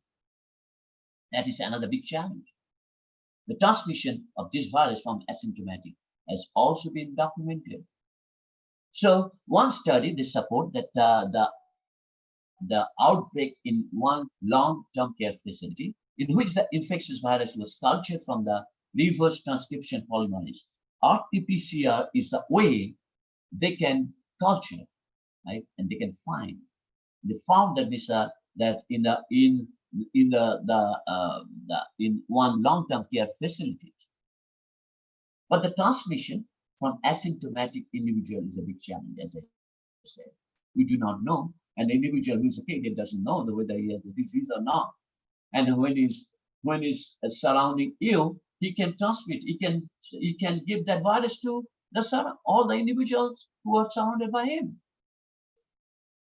So that means it is very important. So we are going to talk about the protection, personal protection is very important.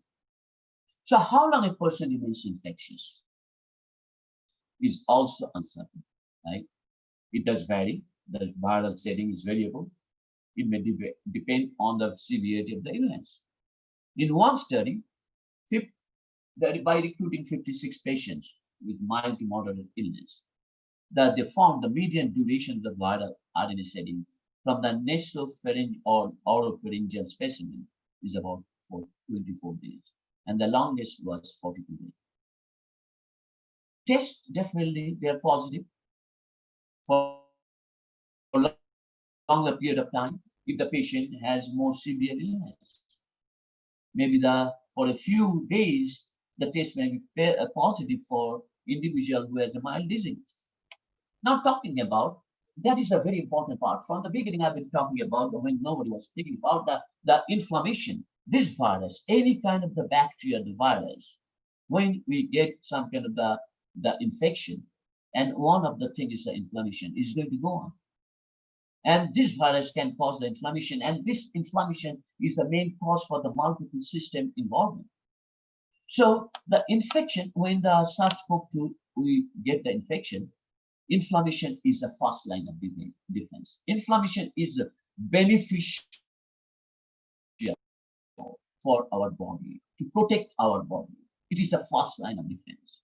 It activates, because of the inflammation, both innate and the adaptive immunity. Initially, innate immunity. Innate immunity is the initial power they are going to activate. And followed by the adaptive immunity producing some antibodies, T cell, B cell involvement. And that our body has the homeostasis. If this infection and inflammation goes on, inflammation is the beneficial thing, as I mentioned, and if it is beneficial, and then what is going to happen? Those damage get resolved. There are some anti-inflammatory cytokine, and those are going to come into play, and homeostasis will be restored. This is the normal process. But the stages of inflammation, if we look at this, first, when the inflammation stage, inflammation or virus get into the body has to recognize. The recognition of this, and then recruitment of the different cells, white blood cells, then needs to be resolution will take place and homeostasis. So in the recognition process, pathogen associated molecule on the invading organism. And this organism, these pathogens are going to recognize the pattern recognition receptors in the host cell.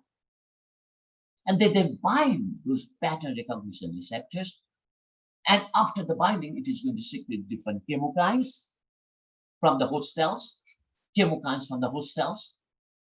And then after that, I do not know what is happening here. So the chemokines, from the host cells, then activate and mediate the migration of the leukocytes to the site of infection and inflammation.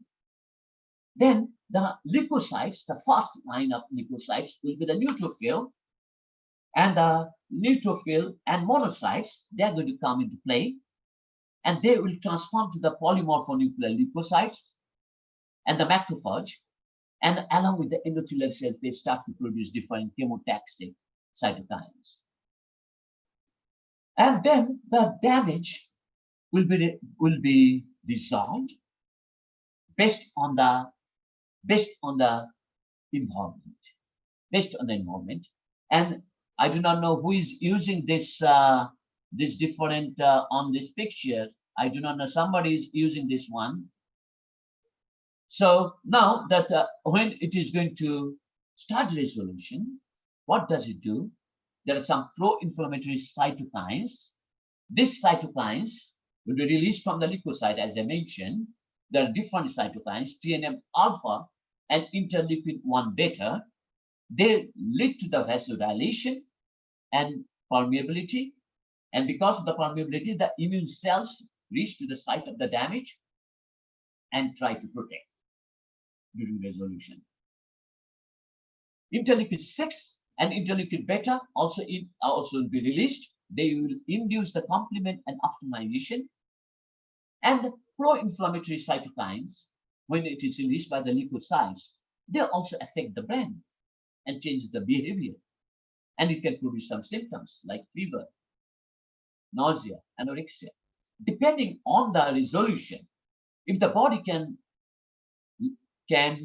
reverse this process and homeostasis is installed, then what is going to happen? Then it's not going to have a long-term consequence. We'll talk about how this homeostasis will be altered. So now, during the homeostasis, that inflammatory mechanism must be regulated during the activation process. It needs to be regulated. There are some feedback, endogenous feedback, and it is going to prevent any damaging systematic inflammation. Because if it is not prevented, inflammation will continue, and it is going to affect the multiple organs. So who does play a role? Anti-inflammatory cytokines. Who are they? Interleukin-10, TGF-beta, and in association with the T helper 1 cells and T helper 2 cells, their synchronized activity play a role in the homeostasis. When the bacteria, we get the infection, the bacteria, then the T helper cells start to produce interleukin-4, interleukin-5. When the virus, they infect us, T helper 1 will be more active, leading to the formation of the interferon gamma, interleukin-2, and homeostasis is restored. Now, this is the difference between the host survival and host death, depending on the infection. If the infections are mild, non-lethal, we talk about the recognition, then the recruitment, resolution, and the homeostasis will be restored. Homeostasis will be restored. But if the infection is severe, then the immune evasion, and when the infection is severe, the one part is very important. The immunity, the delayed adaptive immunity will be inappropriate, delayed, and leading to the hypersecretion of different cytokines. That is known as the cytokine storm. So the lethal infection, more virus, susceptible individual get the infection. Their immunity will be, adaptive immunity will be delayed. Their presentation of the lymphocytes will be abnormal, inappropriate, and chaotic secretions of the different interleukin, and that is known as the cytokine storm. Different cytokine, and leading to the cytokine storm and tissue damage. More damage, and this cascade is going to go on and affecting multiple organs, leading to the multiple organ failure and death. Now, hypothesis and pathogenesis of the COVID-19, one part is very important to indicate that one. So how we get it? We get it through the mucous membrane, through the nose, through the mouth, through eyes. The virus then enters the peripheral blood. When it goes to the lung, from lung, it is going to the blood causing the viremia. And if it goes to the blood, then blood is going to travel to all organs, and it is going to mobilize all the virus, different organs. And if those tissues, they have the ACE2 receptors, such as the lung, heart, kidney, the virus is going to attack. And as a result, the symptoms, patient is going to produce the present symptoms such as the fever, cough, depending on the infection. So when, and this group found that the median time from symptom onset to ARDS means acute respiratory distress syndrome. Acute respiratory distress syndrome means when the individual needs a ventilator. So they found the median time from symptom onset to the acute respiratory distress syndrome was about 8 days. But this is generally mostly applicable in an individual who has a severe or lethal infection, means the very severe condition. Now, during the infection process, very important, the white blood cell count in the peripheral blood in the early stage is more or less normal. In some cases, it might be a little low. In some individual may have some lymphopenia in early time, but one part is important: the B lymphocyte reduction takes place earlier. B lymphocytes are mostly responsible for adaptive immunity, for formation of the different antibodies, and antibody production will be affected. But if the patient is very severe, their B lymphocytes are not only be reduced, but T lymphocytes will be reduced. CD4, CD8 cells will be reduced. The inflammatory factors associated with the disease, such as the interleukin-6, are significantly increased. Interleukin-6, which also contributes to the aggravation of the disease. So the B lymphocytes, T lymphocytes, they are going to be less and less and less. And the interleukin-6 are going to be higher and higher as the disease progresses from the mild to moderate to the severe condition. It has been also observed that non-survivors, they had the higher level of neutrophil. D-dimer is another the protein that indicates is the fibrin. Fibrin is the clot. So fibrin degraded protein is the D-dimer. The increased D-dimer means a lot of inflammation within the body.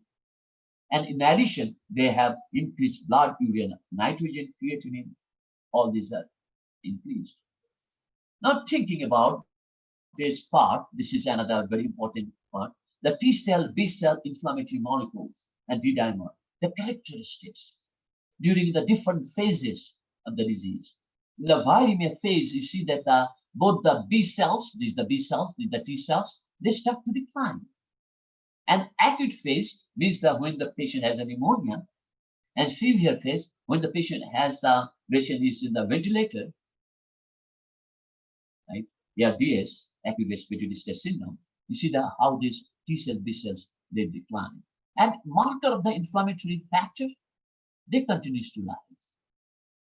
Right? Continues to rise. D-dimer protein is continues to rise. They continue to rise. So this is that's why the prediction was there.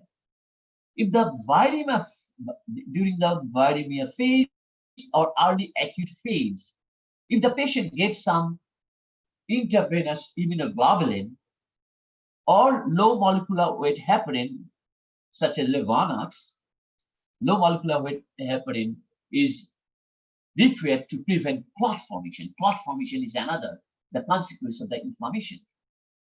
So they found if they give that one, if the patient can receive, it can block the decline of the T and B lymphocytes. If it can block the increased level of the D-dimer protein as well as other inflammatory markers. So the exuberant inflammatory response, some patients with the COVID have laboratory evidence of exuberant inflammatory response, highly susceptible individual, immune-compromised individual with other comorbid situations such as patient who had a cancer and use some chemotherapy, some treatment, right? They are at risk of getting the cytokine release syndrome, characterized by persistent fever, elevated inflammatory marker such as the ferritin D-dimer, right? C-reactive protein, and also pro-inflammatory cytokines. So now thinking about that during the early part of the disease, pro-inflammatory cytokines such as tumor necrotic factor, interleukin-6, and interleukin-beta are excessively produced. That is known as cytokine storm or hypercytokainemia. This cytokine can pose a risk. What does it do? these cytokines, those cytokines are going to cause multiple tissue damage. It can increase the vascular permeability. When the vascular permeability is increased, there are some vessels play a role to block the transport of some unwanted material from blood vessel to the tissue. Those are the waste material. And if they get into the tissue, and tissue will die. Tissue will die. Tissue will have different, tissue homeostasis will be altered. So we know that D-dimer protein generally normally about 250 nanogram per milliliter. That is the normal. If the D-dimer protein is increased about 4 times, sometimes the patient has an increased 4 times, it indicates the inflammation is severe. And D-dimer protein, prothrombin, and the amount of protein here, prothrombin can also be increased in individual. And they are found. Prothrombin will be converted to thrombin. Increased thrombin can lead to the formation of the plaque. You know, the thrombin can convert fibrin into fibrin, and thrombin can also activate platelets and can lead to the clot formation within the blood vessels. It can be within the vein, it can be within the artery. And as a result, it is going to, this thrombin also can exert multiple cellular effects, can augment the inflammation via the activation of the proteinase activity receptors.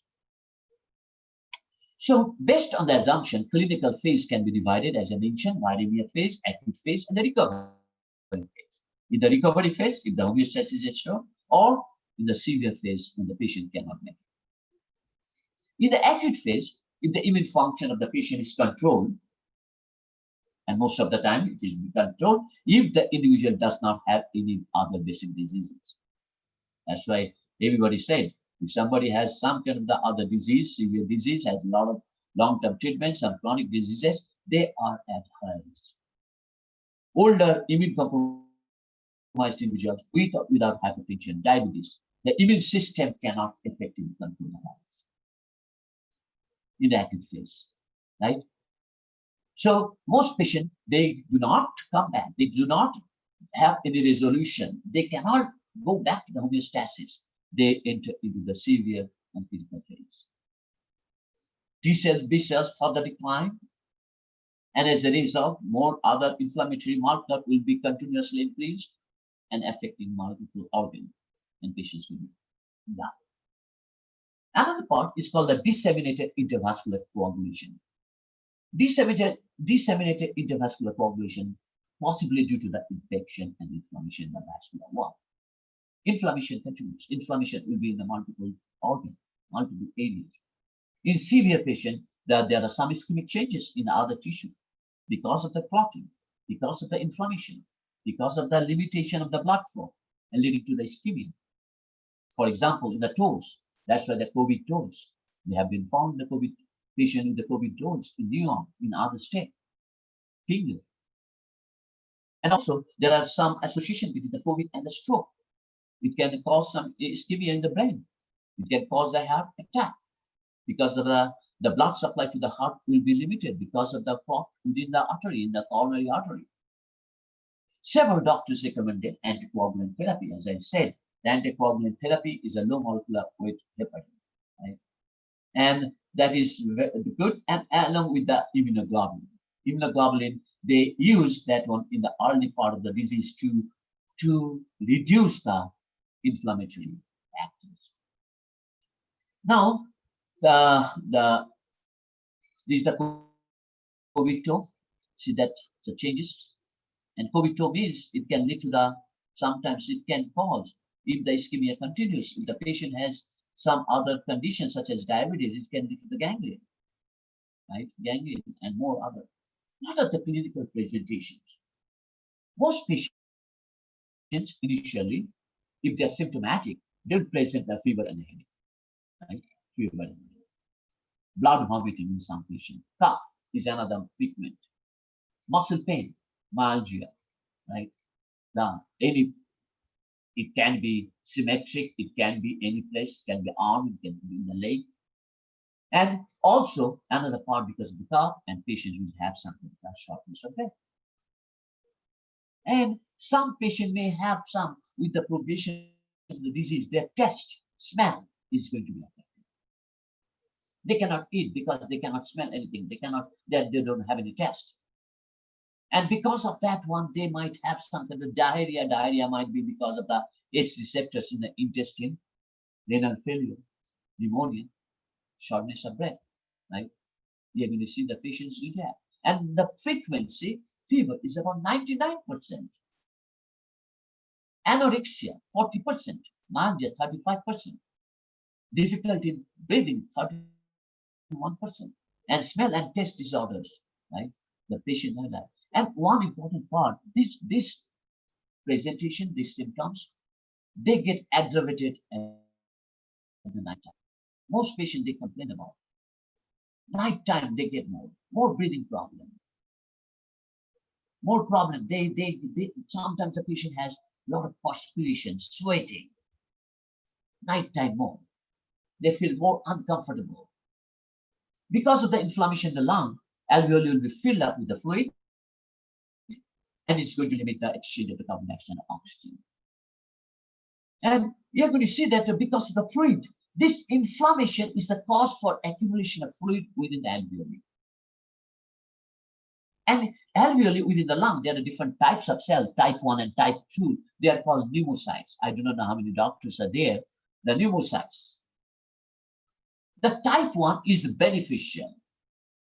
If the type 1 cells are more predominant in the lung, it is going to promote more exchange, carbon dioxide and oxygen exchange that we need.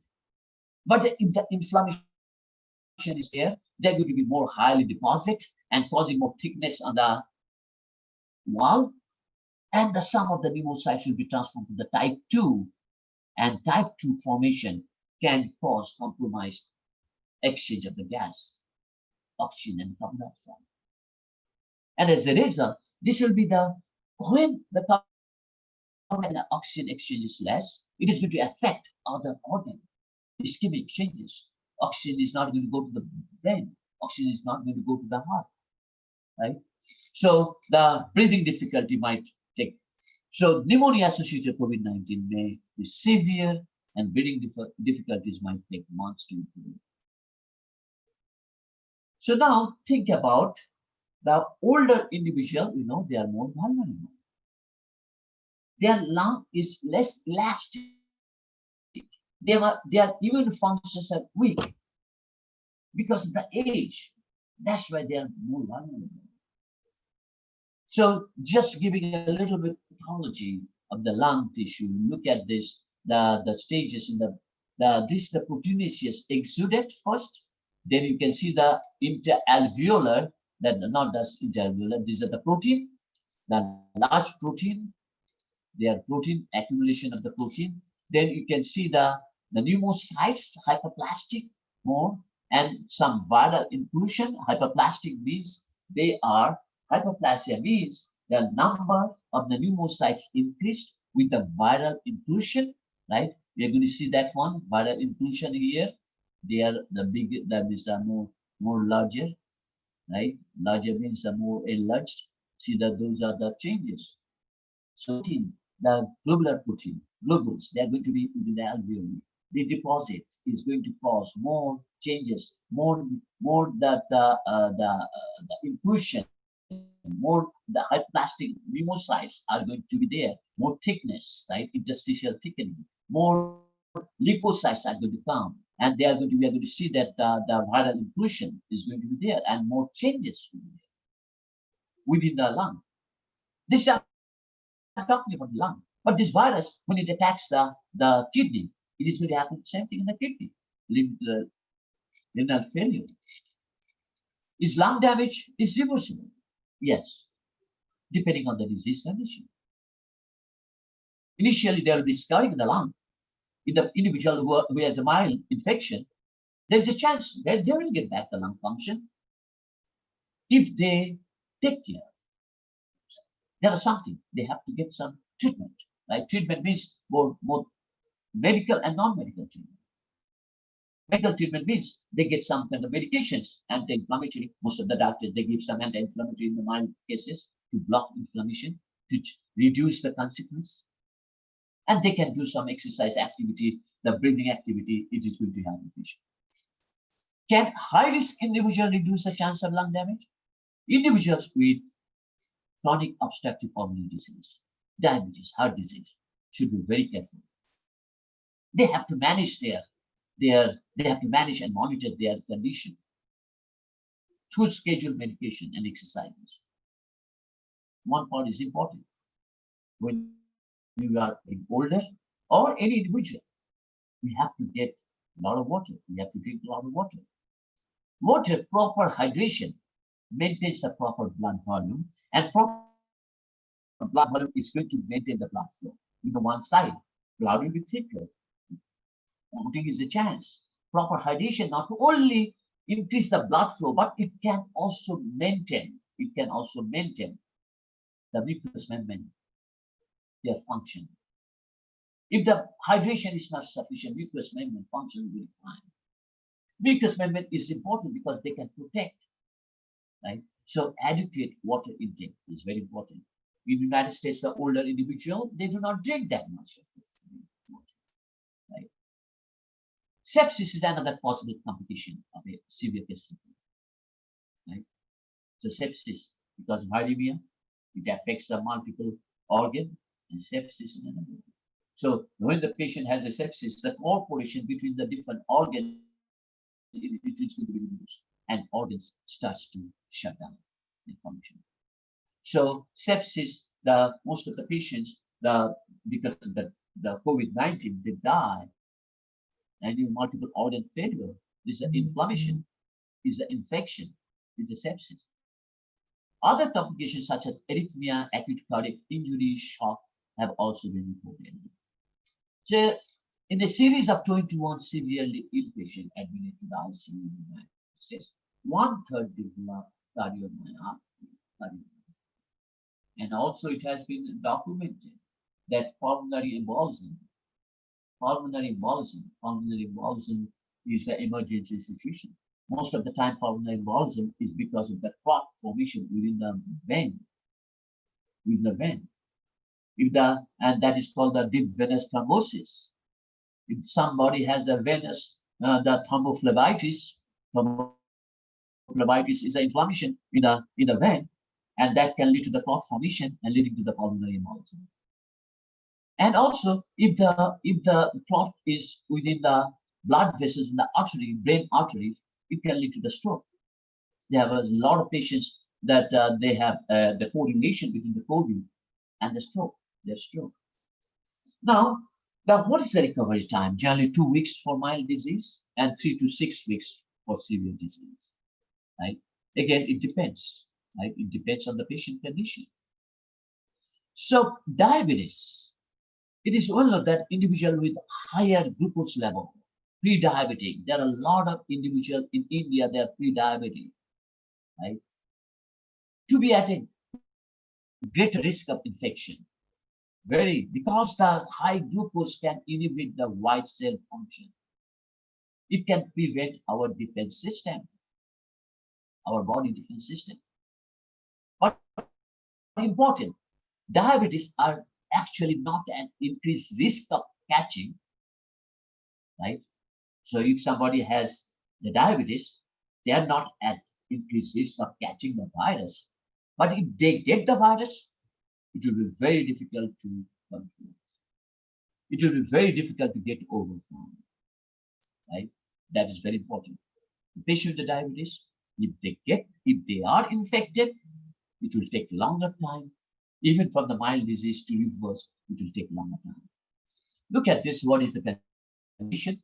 Now, when the virus gets into the body, as I said, the mucus, it goes to the lung, and the infection in the respiratory epithelium, necrosis, respiratory epithelium, mucus production, more fluid accumulation, pneumonia. At the same time, the virus is going to compromise our immune function. Neutrophil recruitment will be impaired, right? So natural killer cells, right? Production, the interferon gamma production will be less. T lymphocyte functions will be less, and leading to the abnormal, the cytokine release, cytokine storm. and causing some kind of the dysregulated immune response, right? And systemic inflammation continues and affects multiple organs. So it can affect multiple. The patient with diabetes, because of the impair, this virus is going to impair the immune function, and virus is going to cause some respiratory damage. So patients with diabetes, they're more susceptible because the neutrophil recruitment will be impaired. Their immunity will be affected, both delayed and innate. Both the adaptive and the innate immunity will be affected. As a result, they will be at more risk. That is the mechanism. Hypertension. The hypertension, always you think about if the patient they have a high blood pressure, they're on medication. And one of the medication patient gets is called the ACE inhibitor. ACE means the angiotensin converting enzyme inhibitor, right? They get that one. That is one of the medicine. The individual who get the ACE inhibitor, where this virus is going to interfere the action of the medication, whether it's going to harm the patient, whether the patient is going to get some benefit, we do not know, right? So it is always important to know. It is always important to discuss a consult with the doctor that if the patient gets the ACE inhibitor, it is my suggestion. I'm not a doctor. I'm not the medical doctor, means the allopathic doctor. So I can suggest, because I do teach the pharmacology, I can suggest it is always better to consult with the doctor and stay away from the ACE inhibitor. There are several other medications that can control the blood pressure. Individuals, another important part, blood type. We have blood type A, where associated with the 45% higher risk of getting the COVID-19, right? Compared to the other group. Individual with the blood type O, less likely to get the SARS-CoV-2. Look at this. This is the blood group presentation. This is a COVID, about 38%. Right? More than the BSI healthy. This is the blood group presentation. More the blood A group. Look at the O, less than the normal. So death from the COVID-19, the individual with the blood group A has more percentage of death. Then O is less than the normal healthy individual death. So the blood type, another important factor. So A group blood, those individuals who has a higher risk of getting the COVID. What are the different management? Home cell management. Patients should focus on prevention. Prevention of transmission to others. Right? Transmission to others. Very important. We are going to talk about.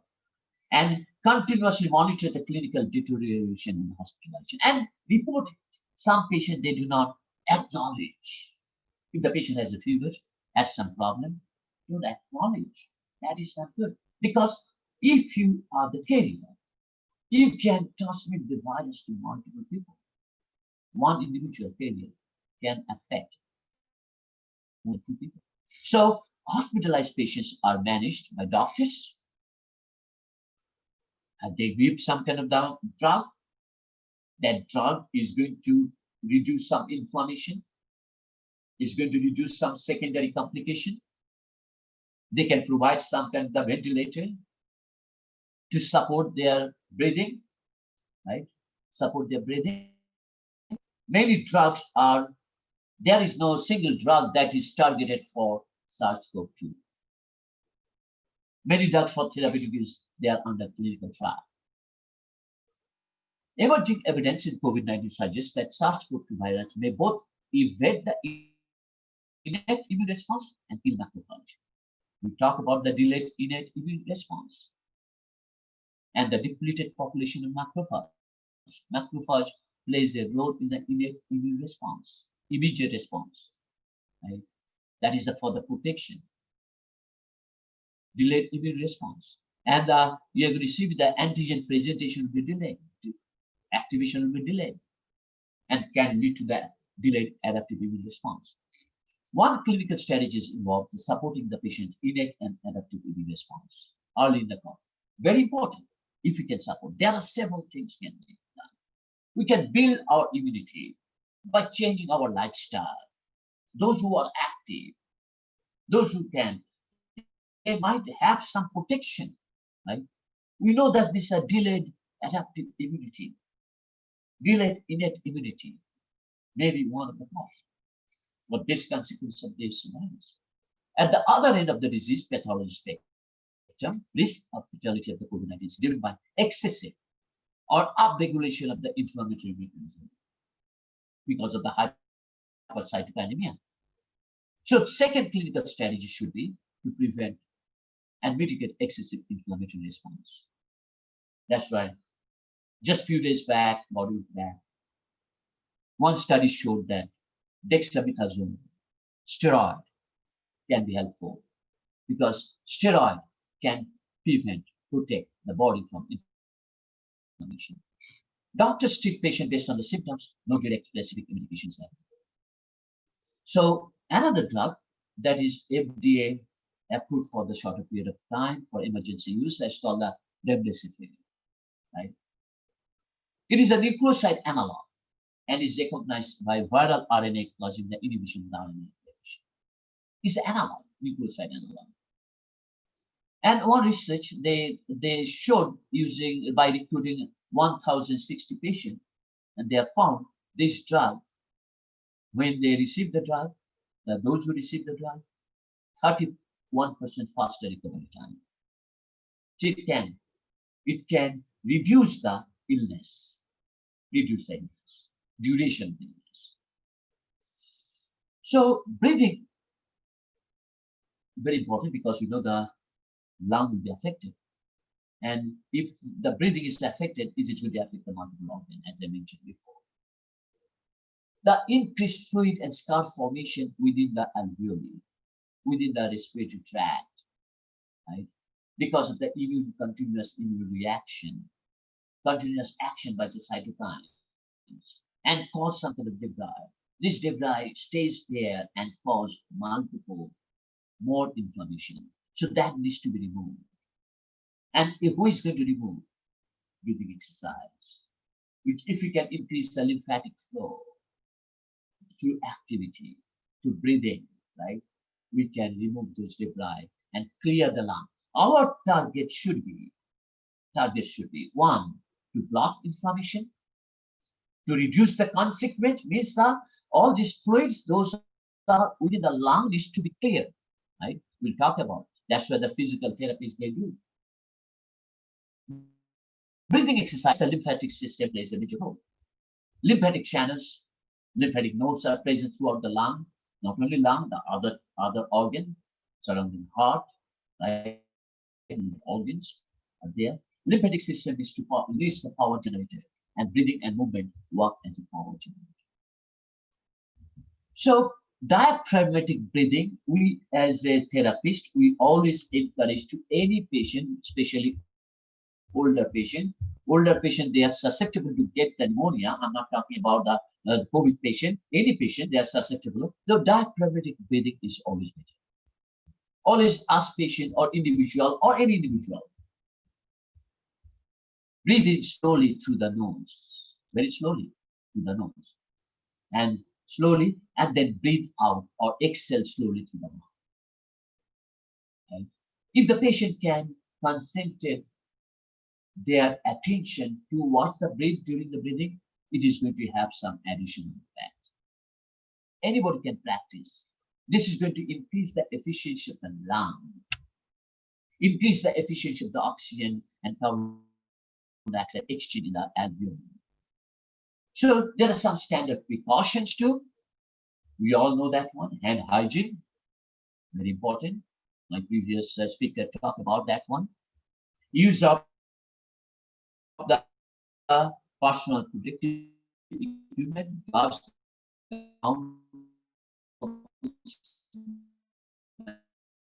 mask. Is very important for all individuals. Gloves, gowns, goggles are very important for the healthcare profession. Or if you are taking care of the individual who has the COVID positive, hygiene is very important for everybody needs to practice. power the pump during tough, set injection plans for care problem, right? Environmental cleaning, very important.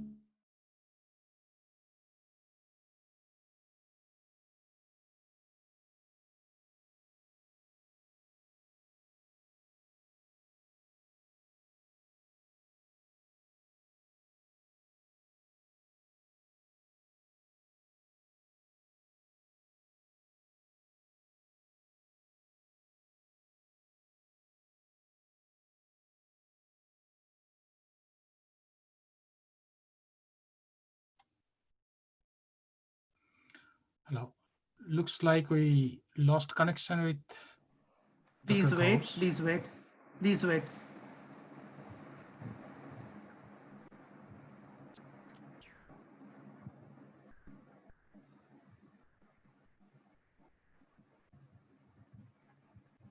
Pradeep sir, your line is muted. Can you please unmute? Yeah. I unmuted, but the screen. Okay, now it's back.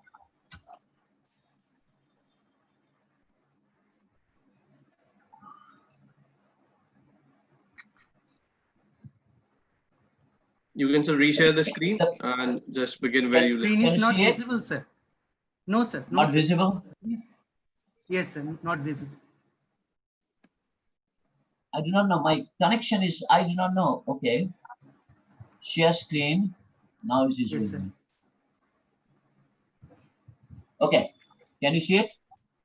Yes, sir. Fine. Okay. Yes, sir. But So I do not know what happened. It was disconnected. So this one, their transmission, best precaution, tech precaution, droplet precaution, and airborne precaution. A number of biotech companies across the world, there are different stages of development of potential vaccine. About 100, more than 140 vaccines are being tested in different phases, including the preclinical trial.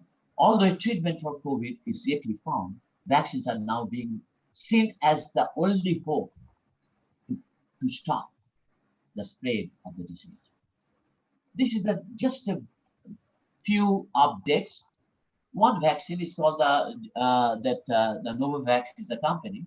They use the recombinant nanoparticle COVID-19 vaccine. They use the saponin-based matrix adjuvant, and they are trying to finish their phase 1 trial in this month. Moderna is another company. They have done the phase 1, phase 2 trial. They have shown they are doing the vaccine against the mRNA, and everybody is targeting the spike protein.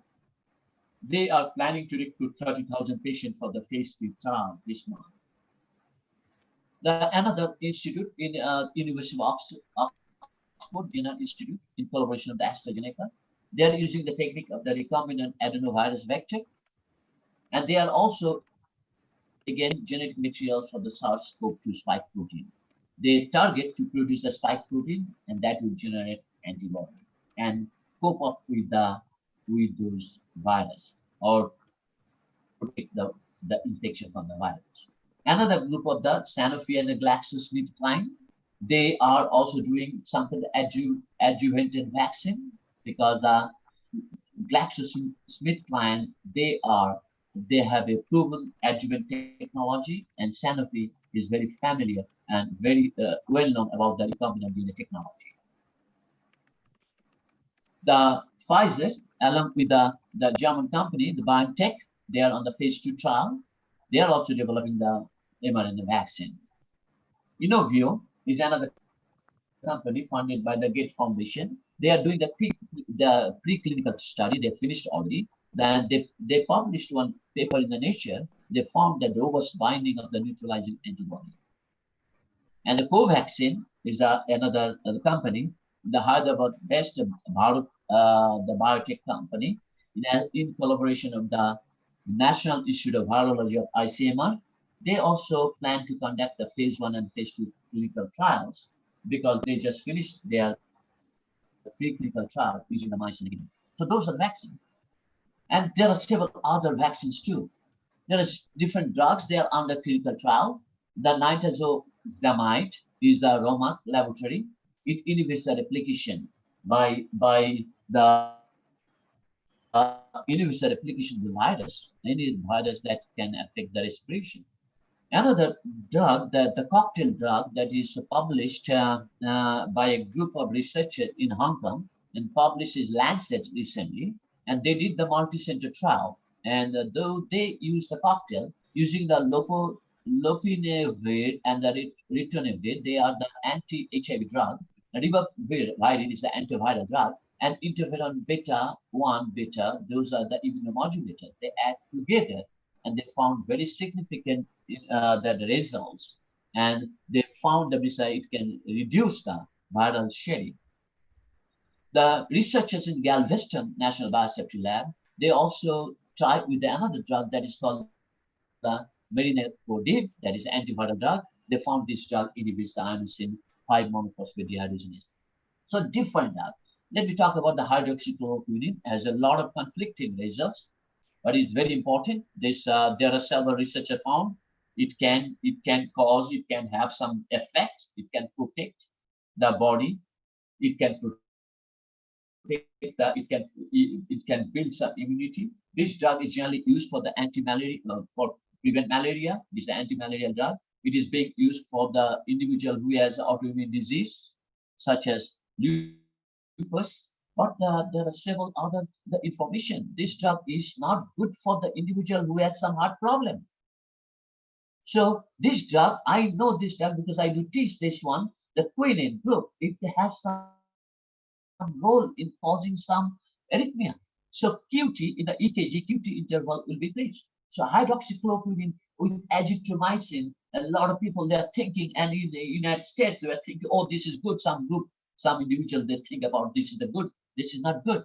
It is going to cause more problem. There are a lot of death in the United States. And another, the Sanofi and the Regeneron, they are coming up with the interleukin-6 inhibitor. So those are the different drugs, and more other drugs are being tested. Now, what are the personal preventative measures? Social distancing is very important. Very important distancing, right? No matter what. It is always better to be. When we are outside, we have to maintain the distancing, right? Because we are going to talk about best diligent hand washing, right? And addition to that, when you go outside, coming back, wash continuously. Wearing mask when it's in the public places, right? Respiratory hygiene. Avoid touching the face. Cleaning and disinfecting objects and surfaces frequently. Look at this one. So if the carrier does not wear the mask, if anybody stay nearby with the mask, you maintain, right? You are putting your mask and you are very close to the individual who are carrying. Your percentage chance of getting the disease or that virus is about 70%. If the carrier wear a mask, and if you are surrounded by if you are near to the carrier, your chance of getting the virus is about 5%. If the carrier as well as you both wear the mask, the chance is very less. So wearing mask can protect individual, but wearing mask of individual who has the COVID, is very important, because if they don't wear mask, even if you wear mask, your chances of getting the COVID or chance of getting the virus is about 70%. Now, in areas where COVID-19 is prevalent, all residents should be encouraged to stay home. That's why the lockdown came. Right? And if you go outside, maintain the 6 foot distance. If you go outside, if you travel, or if you are very close contact with the patient, the self-quarantine at home for 14 days. Avoiding contact with individual with high risk, right? Let's stay there. Don't try to present yourself to the other individual who are at high risk. Twice daily temperature check, and monitor your symptoms such as fever, cough, and dyspnea. There are different other ways you can think about how we are going to build our immunity. how to build our immunity through food, through changing our lifestyle. Vitamin D enhances the pathogen fighting. I do take vitamin D every day. Vitamin D is very important. And these days, the vitamin D is associated with a lot of different diseases, including cancer. Right? Including cancer. It enhances the pathogen fighting effects of the monocytes, macrophages, and builds up immunity. One recent review of randomized controlled trial by recruiting 11,321 individuals, they found the vitamin D supplement can significantly decrease the risk of respiratory infection. Individual who has a deficiency of vitamin D, if they get the supplement, it can decrease the risk of respiratory infection. Now, observational data comparing the outcomes from various countries suggest there is the inverse association between the vitamin D level and the severity of COVID-19, right? Because we know the vitamin D has a role in building our immunity. Another study that is published in Irish Medical Journal, and they recruited patients from Europe, especially from Italy and Spain. They found that Spain and the northern Italy had high rates of vitamin deficiency, and they have experienced highest COVID-19 infection. So there's a strong association. So vitamin D, the regular take of vitamin D, generally I do take about 500 milligram to 1000 milligram is always better. Right? Actually, even, sorry, there is a unit. Ali Danishka and his colleagues from the Northwestern University, they interrogated the hospital data from the different countries. It's a multi-center, different countries they collected. They found the risk of severe COVID-19 case among patients with severe vitamin deficiency is about 17.3%, whereas the risk for patients with the normal vitamin D levels, 14.6%, about 15.6% reduction. That is also significant. This potential effect may be attributed that vitamin D can modulate our immune system, can reduce the cytokine level, can reduce the inflammation. Right? Vitamin D can reduce the inflammation. And also that another researcher they have found the vitamin D can reduce the C-reactive protein. C-reactive protein is another marker of inflammation. Another marker of the inflammation. Patient with the COVID-19, they will have increased C-reactive protein along with the dimer and the ferritin. So C-reactive protein. Vitamin D can lower the C-reactive protein. Vitamin C, it is antioxidant. We all know that one, right? So during infection, vitamin C level gets lower. When you get any infection, viral or bacterial, vitamin C will be lower, right? And especially if it affects our GI system, right? Absorption, less vitamin C will be lower. So supplement of vitamin C is important, right? Evidence found that reduced rate of mortality after IV infusion of vitamin C in individual who has acute respiratory distress syndrome. Vitamin B6, B12 is also very important. It can protect our different body. It has some effects in building healthy immune response, right? Many adults are deficient with the vitamin B6 and B12. It is always to have the supplement to build our immune system. Very important. Zinc is a mineral that is very important for the immune function, right? Numerous studies they have shown that zinc supplements can protect against respiratory tract infection. So it is always important. Think about taking the vitamin D, vitamin C, zinc. Those three are very important, along with the vitamin D complex. And if anybody can take that one, again, you don't have to take that multiple times, once a day, and it is going to have some impact on your body to protect your body from any infectious, right? Any infectious organism.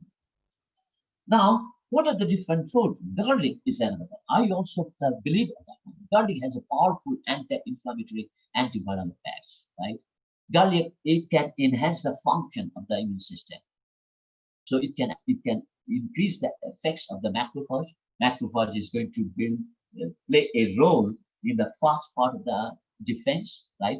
That is the innate immunity. Lymphocytes, they play in the role in the adaptive immunity. So we know the lymphocyte function decline. If we have some GERD, if we take GERD, that way some part, will that make sure that this is going to prevent our body? No. Everybody is different. But it is going to protect some part, some way, to some extent.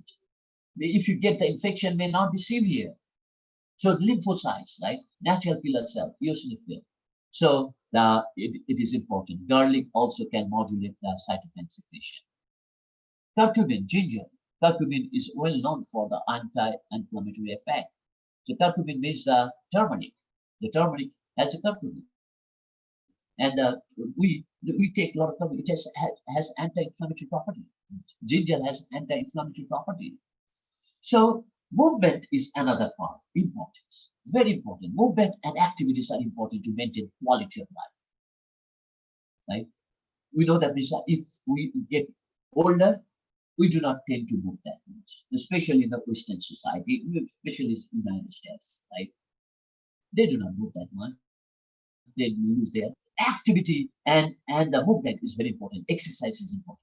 Individual with any chronic condition should avoid gym. During this time, they can do the exercise activity at home. It doesn't mean I cannot go to gym, I should not do anything. So it doesn't mean this individual should stop moving. Everybody has to do some exercise. Moderate exercise, moderate physical activity is always good because it can our immune system. It increases our immune function. This exercise, different exercise can improve our immune function, right? Immune function. Not only that, it can changes our all endocrine functions. That we are always in the stress because stress is always there. COVID can cause a lot of stress, a lot of anxiety. We're going to talk about this stress, anxiety is going to change our hormone level. It's going to change our the lot of macromolecules within the body. They regulate our body function, right? So activity, exercise is going to reduce the effects of the stress. So increase the release of the endorphin, exercise, and you feel good. It can reduce the stress. It has some positive effect on body. It is the self-esteem. It can increase our wellness, improve our wellness. The feeling will be better. Or not only that, exercise is going to improve our cardiovascular function. It can increase the blood flow to the different vital organs, including brain. It can reduce the depression. We always have anxiety. Oh, what can be done? There are a lot of confusion, a lot of confusing information all over the places. So the exercise activity is going to have some relaxing effect. And of course, it is going to improve the quality of sleep. Fear, anxiety level is increased.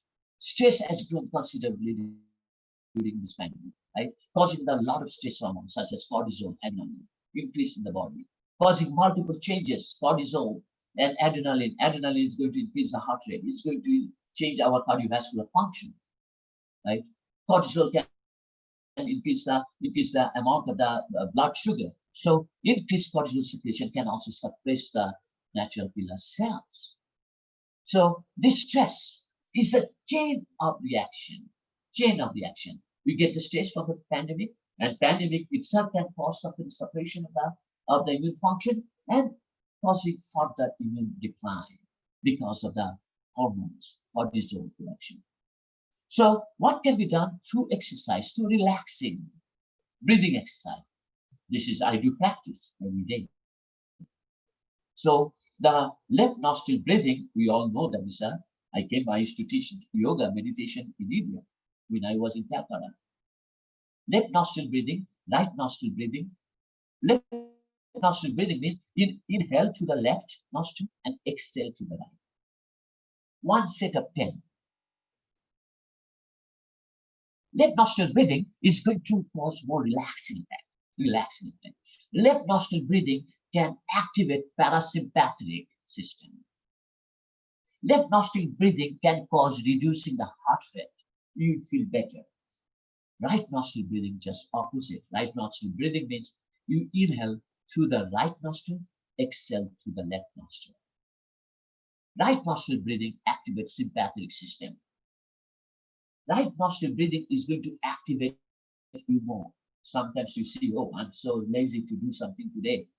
I do practice right nostril breathing. It can motivate you. It is going to make you move. And followed by the alternate nostril breathing, it is going to synchronize. And I always do the alternate nostril breathing. So left, right, and alternate. And if you place yourself in the core pose, means the Savasana, right? And slow breathing, and imagine the movement of the air when you breathe in, right? Generally, I do, when I breathe in, I concentrate my attention towards the breath. The air is going to go to the lung, but I imagine the air is going to my navel or the umbilicus, belly button. Belly button, as per yoga, is known as a solar plexus. And when you take it and when you exhale, you think about, you move that air from the belly button to the brain. And you feel so relaxed, right? It does have a huge impact. Those who practice, we are going to see that after practicing at least about 1 month, you see yourself, you feel yourself, what it does it cause. So, very important part, take care of your body. Eat healthy food, exercise regularly, get plenty of sleep, avoid alcohol. I do not drink, and I do not suggest anybody to drink. I know there are a lot of good things by alcohol. They say that one. There are a lot of conflicting. Alcohol has a lot of the antioxidant. Alcohol is the wine, not the scotch, not the beer, right? So avoid alcohol. Alcohol has a. I can give a talk on alcohol. The hours and hours. What does it cause within the body? And manage stress level. Share your feelings with a friend or family member. And maintain relationship and rely on your support system. But one part is very important, excessive exposure to the media coverage. Try to avoid. A lot of confusing information, a lot of scaring information, a lot of people are talking about different things, right?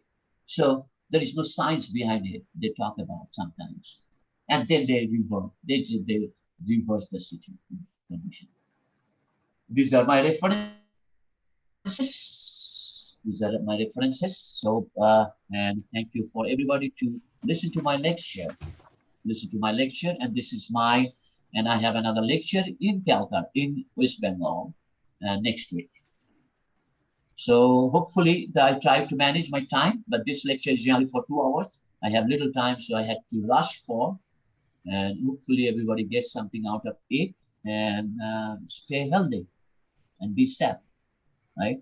And maintain social distancing and wear mask whenever you are outside. As I mentioned, everybody who are carrier and who are not carrier, and everybody has to wear mask.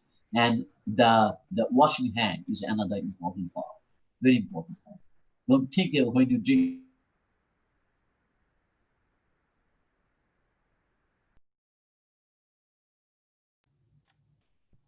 Sir, your voice is muted. Please unmute.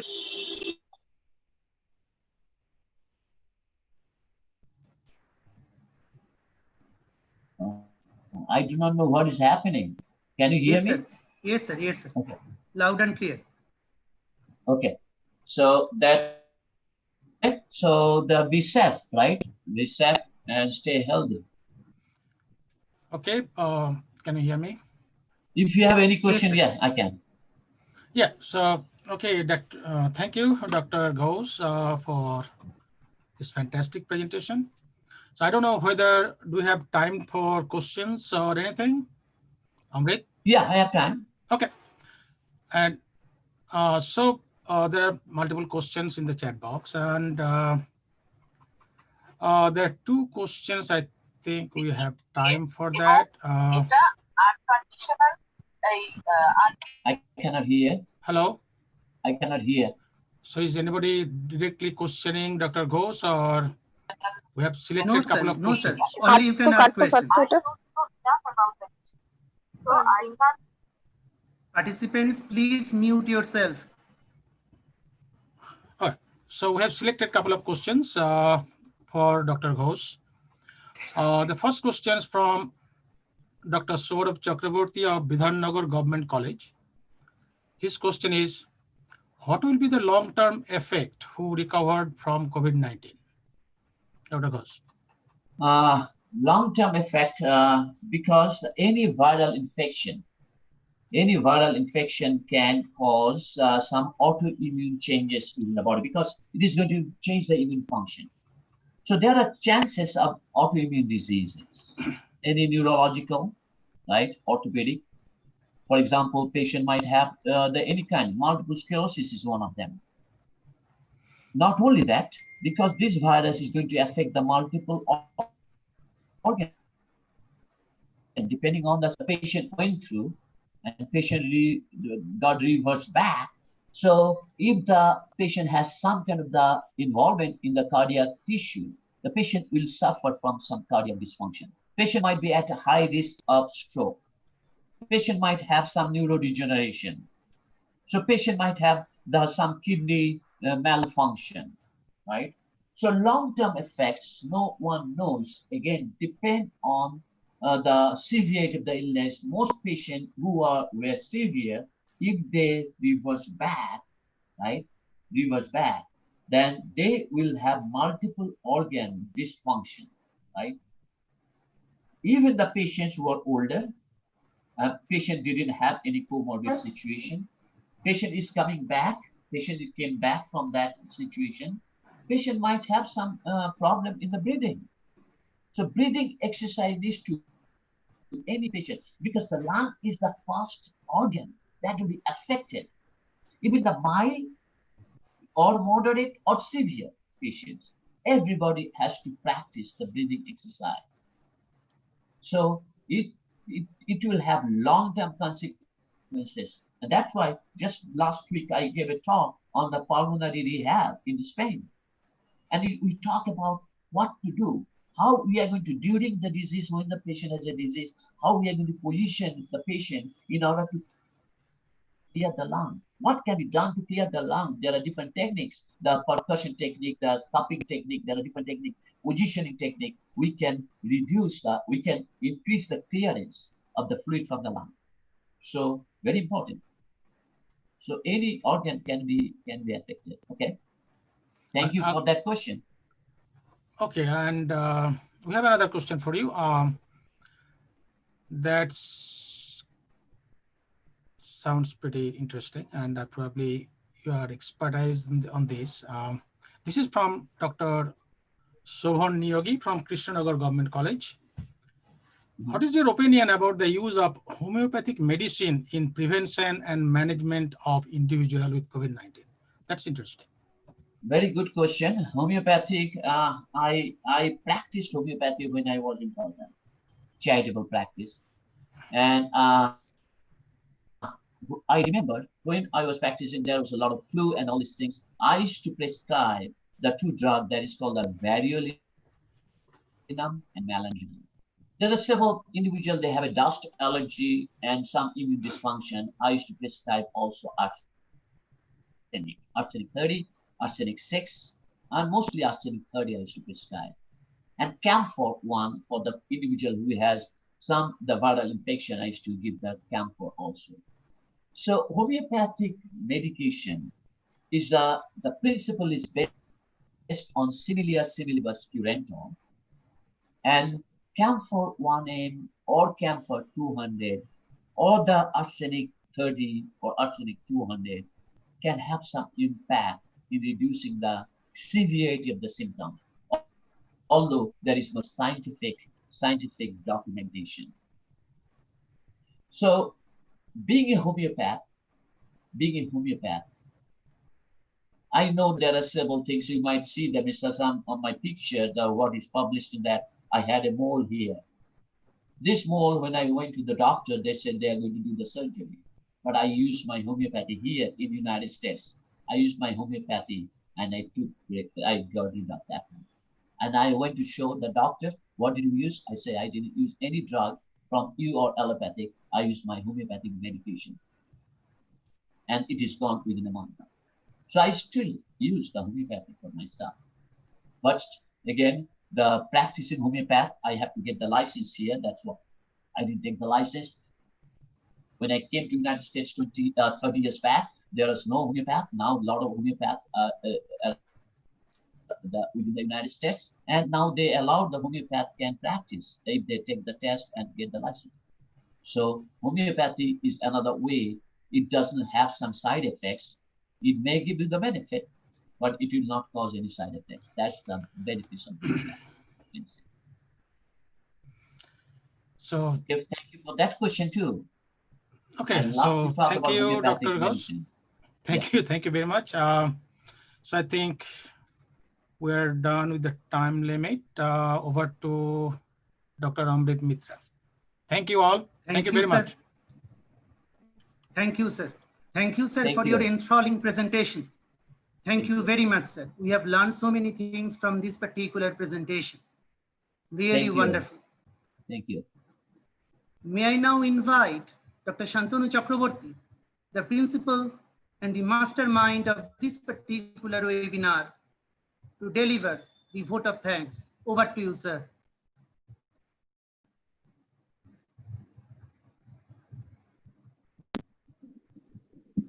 The unprecedented COVID-19 pandemic is creating a great distress globally. In India also, we are experiencing 1 million confirmed infections. Much higher is undoubtedly the untested ones. Lots of asymptomatics, and thanks to the whole health workers, the number of recovered is now much higher than the active patients. All the nations are in anticipation of a potent vaccine and herd immunity to get back to their normal lives. In this situation, this type of discussion is of great value, which may shed important light on our understanding of the disease and the measures we should take. Professor Ankush Gupta of TIFR categorically discussed different aspects of sanitization from a chemist's viewpoint, whereas Professor Pradeep Ghosh enlightened us with the clinical presentation of the disease process in details. We are sincerely indebted to both of them for their kind patronage of our endeavor. Professor Sujata Kale and Dr. Nur Muhammad Sheikh had kindly coordinated the proceedings with their great experiences. Our heartfelt regards to all of you, sir and madam. I should congratulate the IQAC of our college, its coordinator, and the members for successfully organizing the event. The logistic support of FORFOX is gratefully acknowledged. We are indebted to the government of West Bengal for the establishment and holistic development of the college. Last but not the least, my colleagues Amrit Krishna Mitro, supported by Avanti Bhattacharya, Shayantani Nath, and Sriparna Kaur. Well done. Now it's time to wash hands with sanitizer and wear masks.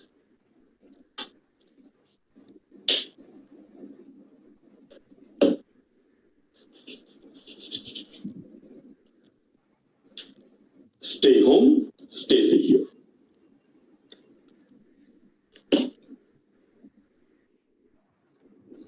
Thank you, sir.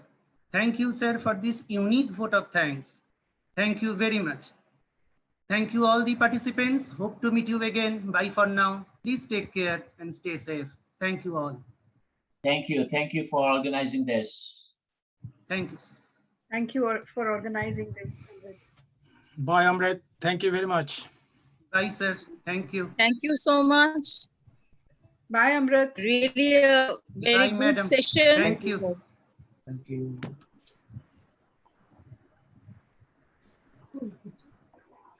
Thank you, Sean. No problem, sir. You're welcome. Okay, fine. Yes, guys. Thank you. Bye-bye. Talk to you later. Sure. Bye-bye. Bye.